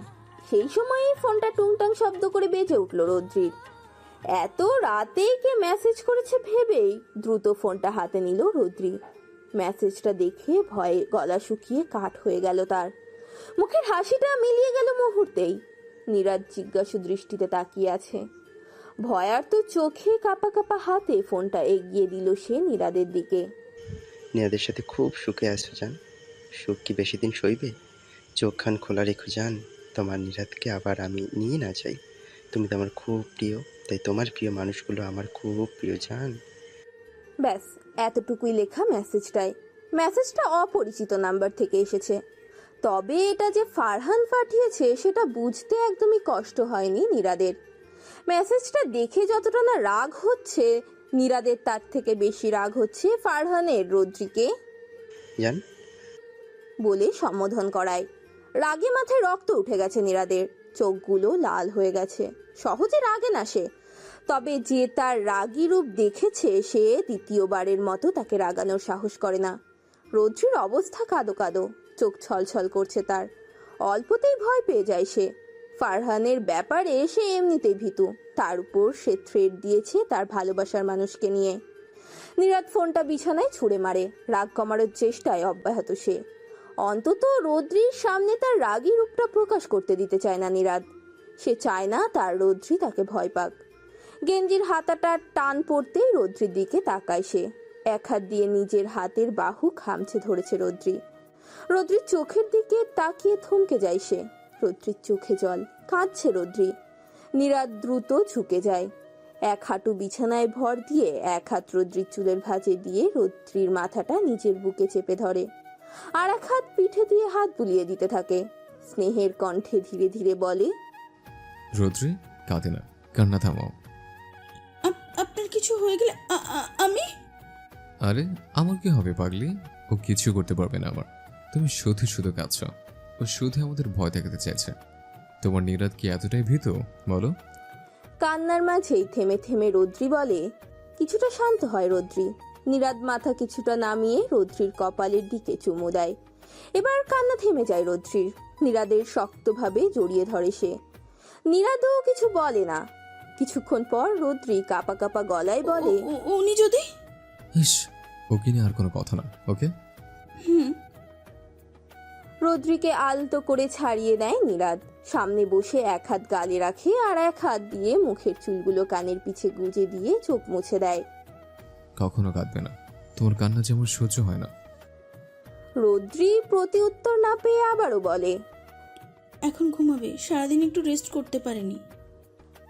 বলে উঠে যায় নীরাদ। যে লাইট বন্ধ করে দেয়। একপাশে শুয়ে রৌদ্রিকে কাছে টেনে নেয় নীরাদ। নীরাদের বুকে মাথা রেখে ঘুমিয়ে যায় রৌদ্রি। এই মুহূর্তে এই জায়গাটাই তার সব থেকে নিরাপদ বলে মনে হচ্ছে। সেখানে নিশ্চিন্তে ভরসা করা যায়। সকালে ঘুম থেকে উঠে নিজেকে নীরাদের বাহুডোরে আবদ্ধ অবস্থায় পায় রৌদ্রি। লাল আভা চলে আসে তার গালে। নীরাদের ঘুমন্ত মুখের দিকে তাকিয়ে থাকে বেশ কিছুটা সময়। ঠোঁটের কোণে হাসি ফুটিয়ে আলতো করে কোমর থেকে নীরাদের হাতটা সরাতে চায় সে, তবে ব্যর্থ হয়। হাতটা একটু নাড়াতেই নড়ে চড়ে ওঠে নীরাদ। ঘুমু ঘুমু কণ্ঠে বলে, কি হয়েছে? আমি উঠবো, ছাড়ুন। নীরাদ ছাড়ে না, বরং আরো শক্ত করে ধরে ঘুমায়। রৌদ্রি আর কি করবে? লোকটার ঘুম ভাঙাতেই যে ইচ্ছে করছে না, তাই অগত্যা সেও শুয়ে থাকে। 10টা বাজলেই অ্যালার্মের শব্দে ঘুম ভেঙে যায় নীরাদের। হাত বাড়িয়ে সেটা বন্ধ করে নীরাদ। রৌদ্রির দিকে তাকিয়ে দেখে সে আগেই জেগে তার দিকে তাকিয়ে আছে। নীরাদ হেসে দেয়। সদ্য ঘুম থেকে ওঠা মুখ দেখে হাসি অদ্ভুত সুন্দর লাগে। সারাটা দিন বেশ ভালোই কেটেছে রৌদ্রির। মায়ের সাথে গল্পে মেতেছিল সে এতক্ষণ। বিকেলের দিকে নীরাদ বেরিয়েছে অফিসের কাজে। অনেক গুরুত্বপূর্ণ মিটিং, তাই জরুরিভাবে যেতে হয়েছে তাকে। আজ যেতে পারেনি, তাই বলেছে কাল ভাইয়ের বাসায় নিয়ে যাবে। রৌদ্রিও আপত্তি করেনি। টেবিলে খাবার সাজিয়ে নীরাদের জন্য অপেক্ষা করছে রৌদ্রি। মনিরাও খায়নি, বলেছে নীরাদ আসলে তাকে ডেকে দিতে। 10টা বেজে গেলেও নীরাদ ফেরে না। রুমে যেয়ে নীরাদের নাম্বারে ফোন করে সে। কালকে রাতের অজানা আশঙ্কায় আবারও মাথায় ঝেঁকে বসে যখনই ওপাশ থেকে মেয়েলি কণ্ঠ ভেসে আসে, this number is currently not reachable, please try again letter. মুখোমুখি বসে আছে ফারহান আর নীরাদ। নীরাদের ঠোঁটের কোণে বাঁকা হাসি। এক হাত দিয়ে টেবিলের উপরে রাখা পেপার ওয়েটটা ঘোরাচ্ছে সে। ফারহান থমথমে চেহারায় বসে আছে। তার অফিসে এসে তার উপরেই জোর খাটানো হচ্ছে, এই ব্যাপারটা সে একদমই মেনে নিতে পারছে না। ফারহানকে চুপ থাকতে দেখে নীরাদি বলল, কথা বলছিস না কেন? কোন সাহসে তুই রৌদ্রিকে মেসেজ দিয়েছিস? রাগে চিৎকার করে ওঠে নীরাদ। রৌদ্রি আমার, শুধু আমার। তুই ওকে ছলনা করে বিয়ে করেছিস। আমার জানকে আমি আমার করেই ছাড়বো, দেখে নিস। ধৈর্যের বাঁধ ভেঙে যায় নীরাদের। এক হাত দিয়ে ফারহানের কলার চেপে দাঁড় করায় সে। দাঁতের দাঁত চেপে বলে, মুখ দিয়ে আরেকবার জান শব্দটা বের করলে তোর জানটা কিন্তু আমি নিয়ে আসবো, সো বি কেয়ারফুল। বলেই ফারহানের মুখ বরাবর একটা ঘুষি দিয়ে ঝামটা দিয়ে ছেড়ে দেয় কলার। নাক আর ঠোঁটের কোণা দিয়ে রক্ত বেরিয়ে আসে ফারহানের। রক্তটা হাত দিয়ে মুছে নীরাদের মারার জন্য তেড়ে আসে সে। নীরাদ শান্ত কণ্ঠে ভ্রু উঁচিয়ে বলে, ডোন্ট ইউ ডেয়ার। ফারহান থেমে যায়। এই মুহূর্তে নীরাদকে ভয় লাগছে তার। সে ভাবেনি নীরাদের এমন রূপও থাকতে পারে। রুমের দরজা খুলে প্রবেশ করে ফারহানের বাবা। হন্তদন্ত হয়ে ছুটে এসেছে সে, অস্থির দেখাচ্ছে তাকে। হাঁপাতে হাঁপাতে সে বলল, মিস্টার নীরাদ, আমার ছেলেকে ছেড়ে দিন, ওর ভুল হয়ে গেছে, আর কখনো এরকম কিছু হবে না, আমি কথা দিচ্ছি আপনাকে। ফারহান আপত্তিকর গলায় বলল, এসব কি বলছো তুমি, ড্যাড? ফারহানের বাবা ধমকে উঠে। সে বলে, কোনো কথা বলবে না তুমি, আমার সম্মান তুমি ধুলোয় মিশিয়ে দিয়েছো। ফারহান চুপ হয়ে যায়। সে বুঝতে পারছে অবস্থা বেগতিক, এখন কথা না বলাই শ্রেয়। নীরাদ তাদের কথা শুনে হাসে, তারপর হাসি থামিয়ে দুহাত পকেটে গুজে গম্ভীর গলায় বলে, দেখুন মিস্টার চৌধুরী, আপনার ছেলেকে আমি চাইলে এখনো মেরে ফেলতে পারি, কিন্তু মারছি না শুধু আপনার অনুরোধের জন্য। আপনি আমার অনেক বড়, আপনাকে সম্মান করে আমি আপনার কথা রাখছি। তবে এরপরও যদি ও আমার ওয়াইফের সাথে কোনো কিছু করার চেষ্টা করে, তখন কিন্তু আশা করি আপনি বুঝতে পারছেন। জি জি মিস্টার নীরাদ, আর এমন হবে না। নীরাদ উত্তর দেয় না। ফারহানের দিকে একবার তীক্ষ্ণ দৃষ্টি নিক্ষেপ করে বের হয়ে যায় সে। সোজা গাড়িতে উঠে গাড়ি স্টার্ট দেয়। এক হাতে ফোনটা বের করে রৌদ্রি এখনো ফোন দেয়নি ভেবে অবাক হয় বেশ। অন করতে গিয়ে দেখে ফোন অফ, মানে ফোনটাতে চার্জ নেই। শিট বলেই গাড়ির হ্যান্ডেলে বাড়ি দেয় সে। দ্রুত আরেকটা ফোন বের করে রৌদ্রির নাম্বারে কল করে। অপরিচিত নাম্বার থেকে কল পেয়ে ভয় পেয়ে যায় রৌদ্রি। ভাবে হয়তো ফারহান কল দিয়েছে। ফোনটা রিসিভ করে কাঁপা কাঁপা কণ্ঠে বলে, হ্যালো, কে? রৌদ্রির ভয়ার্থ কণ্ঠ শুনে নীরাদ দ্রুত বলে, আমি নীরাদ, তুমি চিন্তা করো না, একটা কাজে আটকে গিয়েছিলাম, ফোনের চার্জও শেষ, তাই ইনফর্ম করতে পারিনি। আমি আসছি, জাস্ট 20 মিনিট লাগবে, ওকে? নীরাদের বলা সবগুলো কথা মাথার মধ্যে ঘুরপাক খায় রৌদ্রির। প্রশ্ন না করতেই সব উত্তর দিয়ে দিয়েছে নীরাদ। রৌদ্রিকে চুপ থাকতে দেখে নীরাদ আবারও বলে। রৌদ্রি? মৃদু কণ্ঠে রৌদ্রি বলে, জি ঠিক আছে, আপনি আসেন। এক্সট্রা চাবি দিয়ে দরজা খুলে ভেতরে ঢোকে নীরাদ। ডাইনিং টেবিলে মাথা রেখে ঘুমিয়ে আছে রৌদ্রি, পাশে প্লেট সাজানো। তার জন্য অপেক্ষা করতে করতে ঘুমিয়ে গেছে মেয়েটা, নিজেও খায়নি। নীরাদ কোনো রকম শব্দ না করে উপরে চলে যায়, দ্রুত ফ্রেশ হয়ে নিচে নেমে আসে। রৌদ্রি এখনো আগের মতোই ঘুমিয়ে আছে। নীরাদ যে মাথায় হাত রাখে, নরম গলায় ডাকে। রৌদ্রি? একবার ডাকতেই মাথা তুলে তাকায় রৌদ্রি। নীরাদের পরনে বাসার কাপড় দেখে বুঝতে পারে সে আগেই চলে এসেছে। বিস্মিত কণ্ঠে বলে, আপনি কখন আসলেন? পাশের চেয়ার টেনে বসতে বসতে নীরাদ বলে। একটু আগে। রৌদ্রির সামনে প্লেট রেখে বলে, মা খেয়েছে না? জি। বলে নীরাদ কে খাবার বেড়ে দেয়। দুজনের খাওয়া শেষ হলে সব গুছিয়ে উপরে চলে যায়। রুমে ঢুকে দেখে নীরাদ বিছানায় বসে ল্যাপটপে কাজ করছে, কাপড়গুলো সোফায় ছড়িয়ে ছিটিয়ে রাখা। রৌদ্রি যে সেগুলো ঠিক করে রাখে। ড্রেসিং টেবিলের সামনে দাঁড়িয়ে চুলগুলো বেনি করে নেয়। পেছনে ঘুরতে নিলে ঘাড়ে কারোর নিঃশ্বাস অনুভব হয় তার। পেছন থেকেই নীরাদ রৌদ্রির কোমর ছড়িয়ে রেখেছে।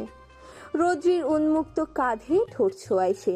হালকা কেঁপে ওঠে রৌদ্রি, লজ্জা মাখা মিয়ে যাওয়া কণ্ঠে বলে, নীরাদ কি করছেন? নীরাদ উত্তর দেয় না। রৌদ্রিকে সামনে ঘুরিয়ে আষ্টে পৃষ্ঠে জড়িয়ে ধরে। তার ঠোঁট জোড়া ক্রমশ রৌদ্রির ঘাড়ে, কাঁধে, গলায় বিচরণ করছে খুব গভীরভাবে। কাঁচের জানালার টেনে দেয়া পর্দার ফাঁক দিয়ে সকালের মিষ্টি রোদের সূক্ষ্ম রশ্মি চোখের ওপর পড়তেই নড়ে চড়ে উঠল রৌদ্রি। ভোরের দিকে ঘুমিয়েছে সে। ঘুম থেকে উঠতে তার একটুও ইচ্ছা করছে না। কোনো মতে চোখ খুলে মুখটা পাশে ঘোরাতেই থমকে গেল সে। নীরাদ তার দিকে এক দৃষ্টিতে তাকিয়ে আছে। নীরাদের নিঃশ্বাসে সে রৌদ্রির চোখে মুখে আছড়ে পড়ছে। নীরাদের হাতের শক্ত বন্ধনে আবদ্ধ সে। নীরাদ মুচকি হেসে রৌদ্রির এলোমেলো চুলগুলো মুখের থেকে সরিয়ে দিল। এখনো তার দৃষ্টি স্থিরভাবে রৌদ্রির চোখে আটকে আছে। রৌদ্রির চোখগুলো ছোট ছোট করে প্রশ্ন করে, এইভাবে কি দেখছেন? আমার রৌদ্রিকে। নীরাদের সোজাসাপটা উত্তর। রৌদ্রি চোখ নামিয়ে নেয়, কিছুক্ষণ চুপ থেকে বলে, হাত সরান, আমি উঠবো। নীরাদ হাত না সরিয়ে ফট করে রৌদ্রিকে ঘুরিয়ে কপালে ঠোঁট ছুঁয়ে দেয়। হাতটা আলগা করে দিতেই রৌদ্রি দ্রুত উঠে যায়। মনে মনে হাসে নীরাদ, ভাবে, মেয়েটা এত লজ্জা পায়, বিয়ের পর লজ্জা যেন আরো বেড়ে গেছে। সে কি বুঝে না তার লজ্জা মাখা চোখের চাহনি, মিয়ে যাওয়া কণ্ঠে আমি বারবার খুন হই। ভাইয়ের বাসা থেকে বের হতে হতে সন্ধ্যা হয়ে যায়। বিদায় নিয়ে দ্রুত গাড়িতে উঠে বসে নীরাদ। রৌদ্রি সিট বেল্ট বেঁধে দিয়ে গাড়ি স্টার্ট দেয়। খুব খুশি দেখাচ্ছে রৌদ্রিকে। নীরাদ আর চোখে একবার পরখ করে নিল তাকে, তারপর সামনের দিকে তাকিয়ে ড্রাইভিংয়ে মনোযোগ দিল। রৌদ্রি আশেপাশে থাকলে সে কোনো কিছুতেই মন দিতে পারে না। তার অবচেতন মনের সকল অনুভূতি সেই রৌদ্রিকে গিয়েই আটকে যায়। কবে, কখন, কিভাবে যে মেয়েটাকে এত বেশি ভালোবেসে ফেললো তা সে নিজেও জানে না। এসব ভাবতে ভাবতেই ঠোঁটের কোণে হাসি ফোটে তার। এতক্ষণ ধরে নীরাদকে পর্যবেক্ষণ করছিল রৌদ্রি। সিটে মাথা কাত করে এলিয়ে নীরাদের দিকেই তাকিয়েছিল সে। নীরাদকে এভাবে হাসতে দেখে ভ্রু কুঁচকে এলো তার। জিজ্ঞাসু কণ্ঠে বলল, আপনি হাসছেন কেন? নীরাদ ফিরে তাকায়। রৌদ্রির মুখের দিকে তাকিয়ে কি যেন দেখে সে। রৌদ্রি আবারও বলে, বলেন। মাথা এভাবে রেখেছো কেন? ঘাড়ে ব্যথা করবে পরে, দেখি সোজা করো। বলে নিজেই রৌদ্রির মাথা সোজা করে দেয়। রৌদ্রি মুচকি হাসে। নীরাদের এই ছোট ছোট কেয়ারগুলো সে খুব করে ভালোবাসে। নীরাদ এমন ধাঁচের একজন মানুষ যারা কিনা ভালোবাসতে বাধ্য করে। এরকম মানুষদের ভালো না বেশে থাকাই যায় না। এদেরকে ভালোবাসা বাধ্যতামূলক। আর ভালোবাসাটা বাইরের প্রকৃতির নিয়মের বাইরে। জ্যামে আটকে গেছে তাদের গাড়ি। নীরাদ ফোনে কার সাথে যেন একটা কথা বলছে। রৌদ্রি অধৈর্য দৃষ্টিতে সামনের দিকে তাকিয়ে আছে। জ্যামের মধ্যে বসে থাকা তার কাছে প্রচন্ড অসহ্যকর একটা বিষয়। গাড়ির গ্লাসে ঠক ঠক শব্দে দুজনেই সেদিকে তাকায়। একটা বাচ্চা মেয়েকে দেখে গ্লাস নামায় রৌদ্রি। মেয়েটা একটা বেলি ফুলের মালা এগিয়ে দিয়ে মিষ্টি কণ্ঠে বলে, আফা নিবেন? রৌদ্রি মাথায় এগিয়ে মেয়েটাকে দেখে। বেশ মিষ্টি দেখতে মেয়েটা। রৌদ্রি কিছু বলবে তার আগেই নীরাদ বলে, নাও। রৌদ্রি মেয়েটার হাত থেকে মালাটা নেয়, এক হাত বাড়িয়ে মেয়েটার মাথায় হাত বুলিয়ে দেয়। নীরাদ ওয়ালেট বের করে 500 টাকার একটা নোট এগিয়ে দেয় বাচ্চাটার দিকে। বাচ্চাটা ইস্তস্তত গলায় বলে, এত টাকা ভাঙতে হইব না স্যার। নীরাদ হাসি মুখে বলে, ভাঙতে লাগবে না, তুমি রেখে দাও। মেয়েটার মুখের হাসির ঝলকানি দিয়ে ওঠে। দৌড়ে দৌড়ে সামনে চলে যায় সে। তারই সমবয়সী কিছু মেয়েদের সাথে গিয়ে খুশিতে মেতে ওঠে। জ্যাম ছেড়ে দিয়েছে ততক্ষণে। রৌদ্রি এক হাতে মালাটা পেঁচিয়ে নিয়েছে। এই অতি ক্ষুদ্র জিনিসটাই তার কাছে অনেক মূল্যবান। বাসায় ফিরে ফ্রেশ হয়ে রাতের খাবার খেয়ে নেয় মনিরা আহমেদ, রৌদ্রি আর নীরাদ। খাওয়া শেষে রৌদ্রি মনিরা বেগমের রুমে যায়, তাকে ওষুধ খাইয়ে দেয়। আকাশে মেঘ ডাকছে, বৃষ্টি হবে বোধহয়। ঠান্ডা বাতাস হচ্ছে, তাই মনিরা রুমের জানালাগুলো ভালো করে আটকে দেয় সে। মনিরা আহমেদ স্নেহের সহিত হাত বুলায় রৌদ্রির মাথায়। ভাগ্য করে এমন একটা মিষ্টি বৌমা পেয়েছে সে। গভীর রাত, ঝমঝমিয়ে বৃষ্টি নেমেছে। ঠান্ডার থেকেও ঠান্ডাময় আবহাওয়া বিরাজ করছে। শীতল বাতাসে মুখিয়ে উঠেছে পরিবেশ। বিছানায় এলোমেলো ভাবে ঘুমিয়ে আছে রৌদ্রি। হঠাৎ কারণ ক্ষীণ ডাকে আধো আধো ভাবে চোখ মেলে সে। নীরাদ ডাকছে তাকে। বলেন। উঠো। রৌদ্রি চোখ মুখ কুঁচকে তাকায়। কেন? বৃষ্টি হচ্ছে, ভেজব, ছাদে চলো। নীরাদের এই 3টি বাক্যই যথেষ্ট ছিল রৌদ্রির ঘুম উড়িয়ে দেওয়ার জন্য। হুড়মুড় করে উঠে বসে সে। অস্থির কণ্ঠে দ্রুত বলে, আপনি ঠিক আছেন তো? আপনার তো কোনো কালে বৃষ্টি পছন্দ না, আজ হঠাৎ বৃষ্টিতে ভিজতে চাইছেন, তাও আবার এই মাঝরাতে। জ্বর এসেছে নাকি? বলেই নীরাদের কপালে হাত রাখে রৌদ্রি। নীরাদ হেসে দেয়। কপালে রাখা রৌদ্রির হাতটা নামিয়ে হাতের উল্টো পিঠে চুমু খায়। আমি একদম ঠিক আছে, এত প্রশ্ন না করে দ্রুত ছাদে চলো। কিছুক্ষণ চুপ থেকে আবারও বলে, আমি জানি তোমার মাঝরাতের বৃষ্টিতে ভেজার খুব শখ। রৌদ্রি চমকায়। বেশ কয়েক মাস আগে সে নীরাদের কথার ছলেই তার এই ইচ্ছেটা বলেছিল। নীরাদ এখনো মনে রেখেছে ভেবেই খুব অবাক হলো সে। আপনি এখনো মনে রেখেছেন সেটা? রৌদ্রির কণ্ঠে স্পষ্ট বিস্ময়। নীরাদ উত্তর দেয় না, কেবলমাত্র একটু হাসে। ছাদের ঠিক মাঝখানটায় দাঁড়িয়ে আছে নীরাদ আর রৌদ্রি। বৃষ্টি তুমুল বেগে ভিজিয়ে দিচ্ছে তাদের। দুহাত মেলে বৃষ্টি উপভোগ করছে রৌদ্রি। শাড়ি লেপটে আছে শরীরের সাথে। স্নিগ্ধ মোহনীয় লাগছে তাকে। হঠাৎ নীরাদ বলে, চোখ বন্ধ করো। রৌদ্রি বিনা বাক্যে চোখ বন্ধ করে নেয়। কেন জানি প্রশ্ন করতে ইচ্ছে করছে না তার। মনে হচ্ছে যা হচ্ছে হোক না। নীরাদ হাঁটু গেড়ে বসে। এক হাতে সদ্য ফোটা একগুচ্ছ লাল গোলাপ ধরা তার। বৃষ্টির পানিতে ভিজে একাকার সেগুলো। ছাদের এক কোনায় বেশ কিছু গোলাপ গাছ আছে, সেখান থেকে মাত্রই নিয়ে এসেছে সে। গোলাপগুলো বাড়িয়ে রৌদ্রির দিকে ধরে বলে, চোখ হলো। রৌদ্রি চোখ খুলে নীরাদকে এভাবে দেখে থমকে যায়। বাকরুদ্ধ হয়ে তাকিয়ে থাকে সে। নীরাদ বড় করে একটা নিঃশ্বাস নিয়ে বলে, আই নো যে এটা একটা অদ্ভুত, কিন্তু তোমাকে কখনো সেভাবে বলা হয়নি। সবতি বিয়ের আগেই প্রপোজ করে, আমি নয় একটু অন্যরকম করে বিয়ের পরে প্রপোজ করলাম। একটু থেমে বলে, তোমাকে কখন এতটা ভালোবেসে ফেলেছি জানি না, তবে তুমি আমার প্রতিটা শিরায় শিরায় মিশে গেছো। তুমি নামীকে ভাবতেও আমার ভয় লাগে। সবসময় আমার পাশে থেকে এভাবে আমাকে গুছিয়ে রেখো।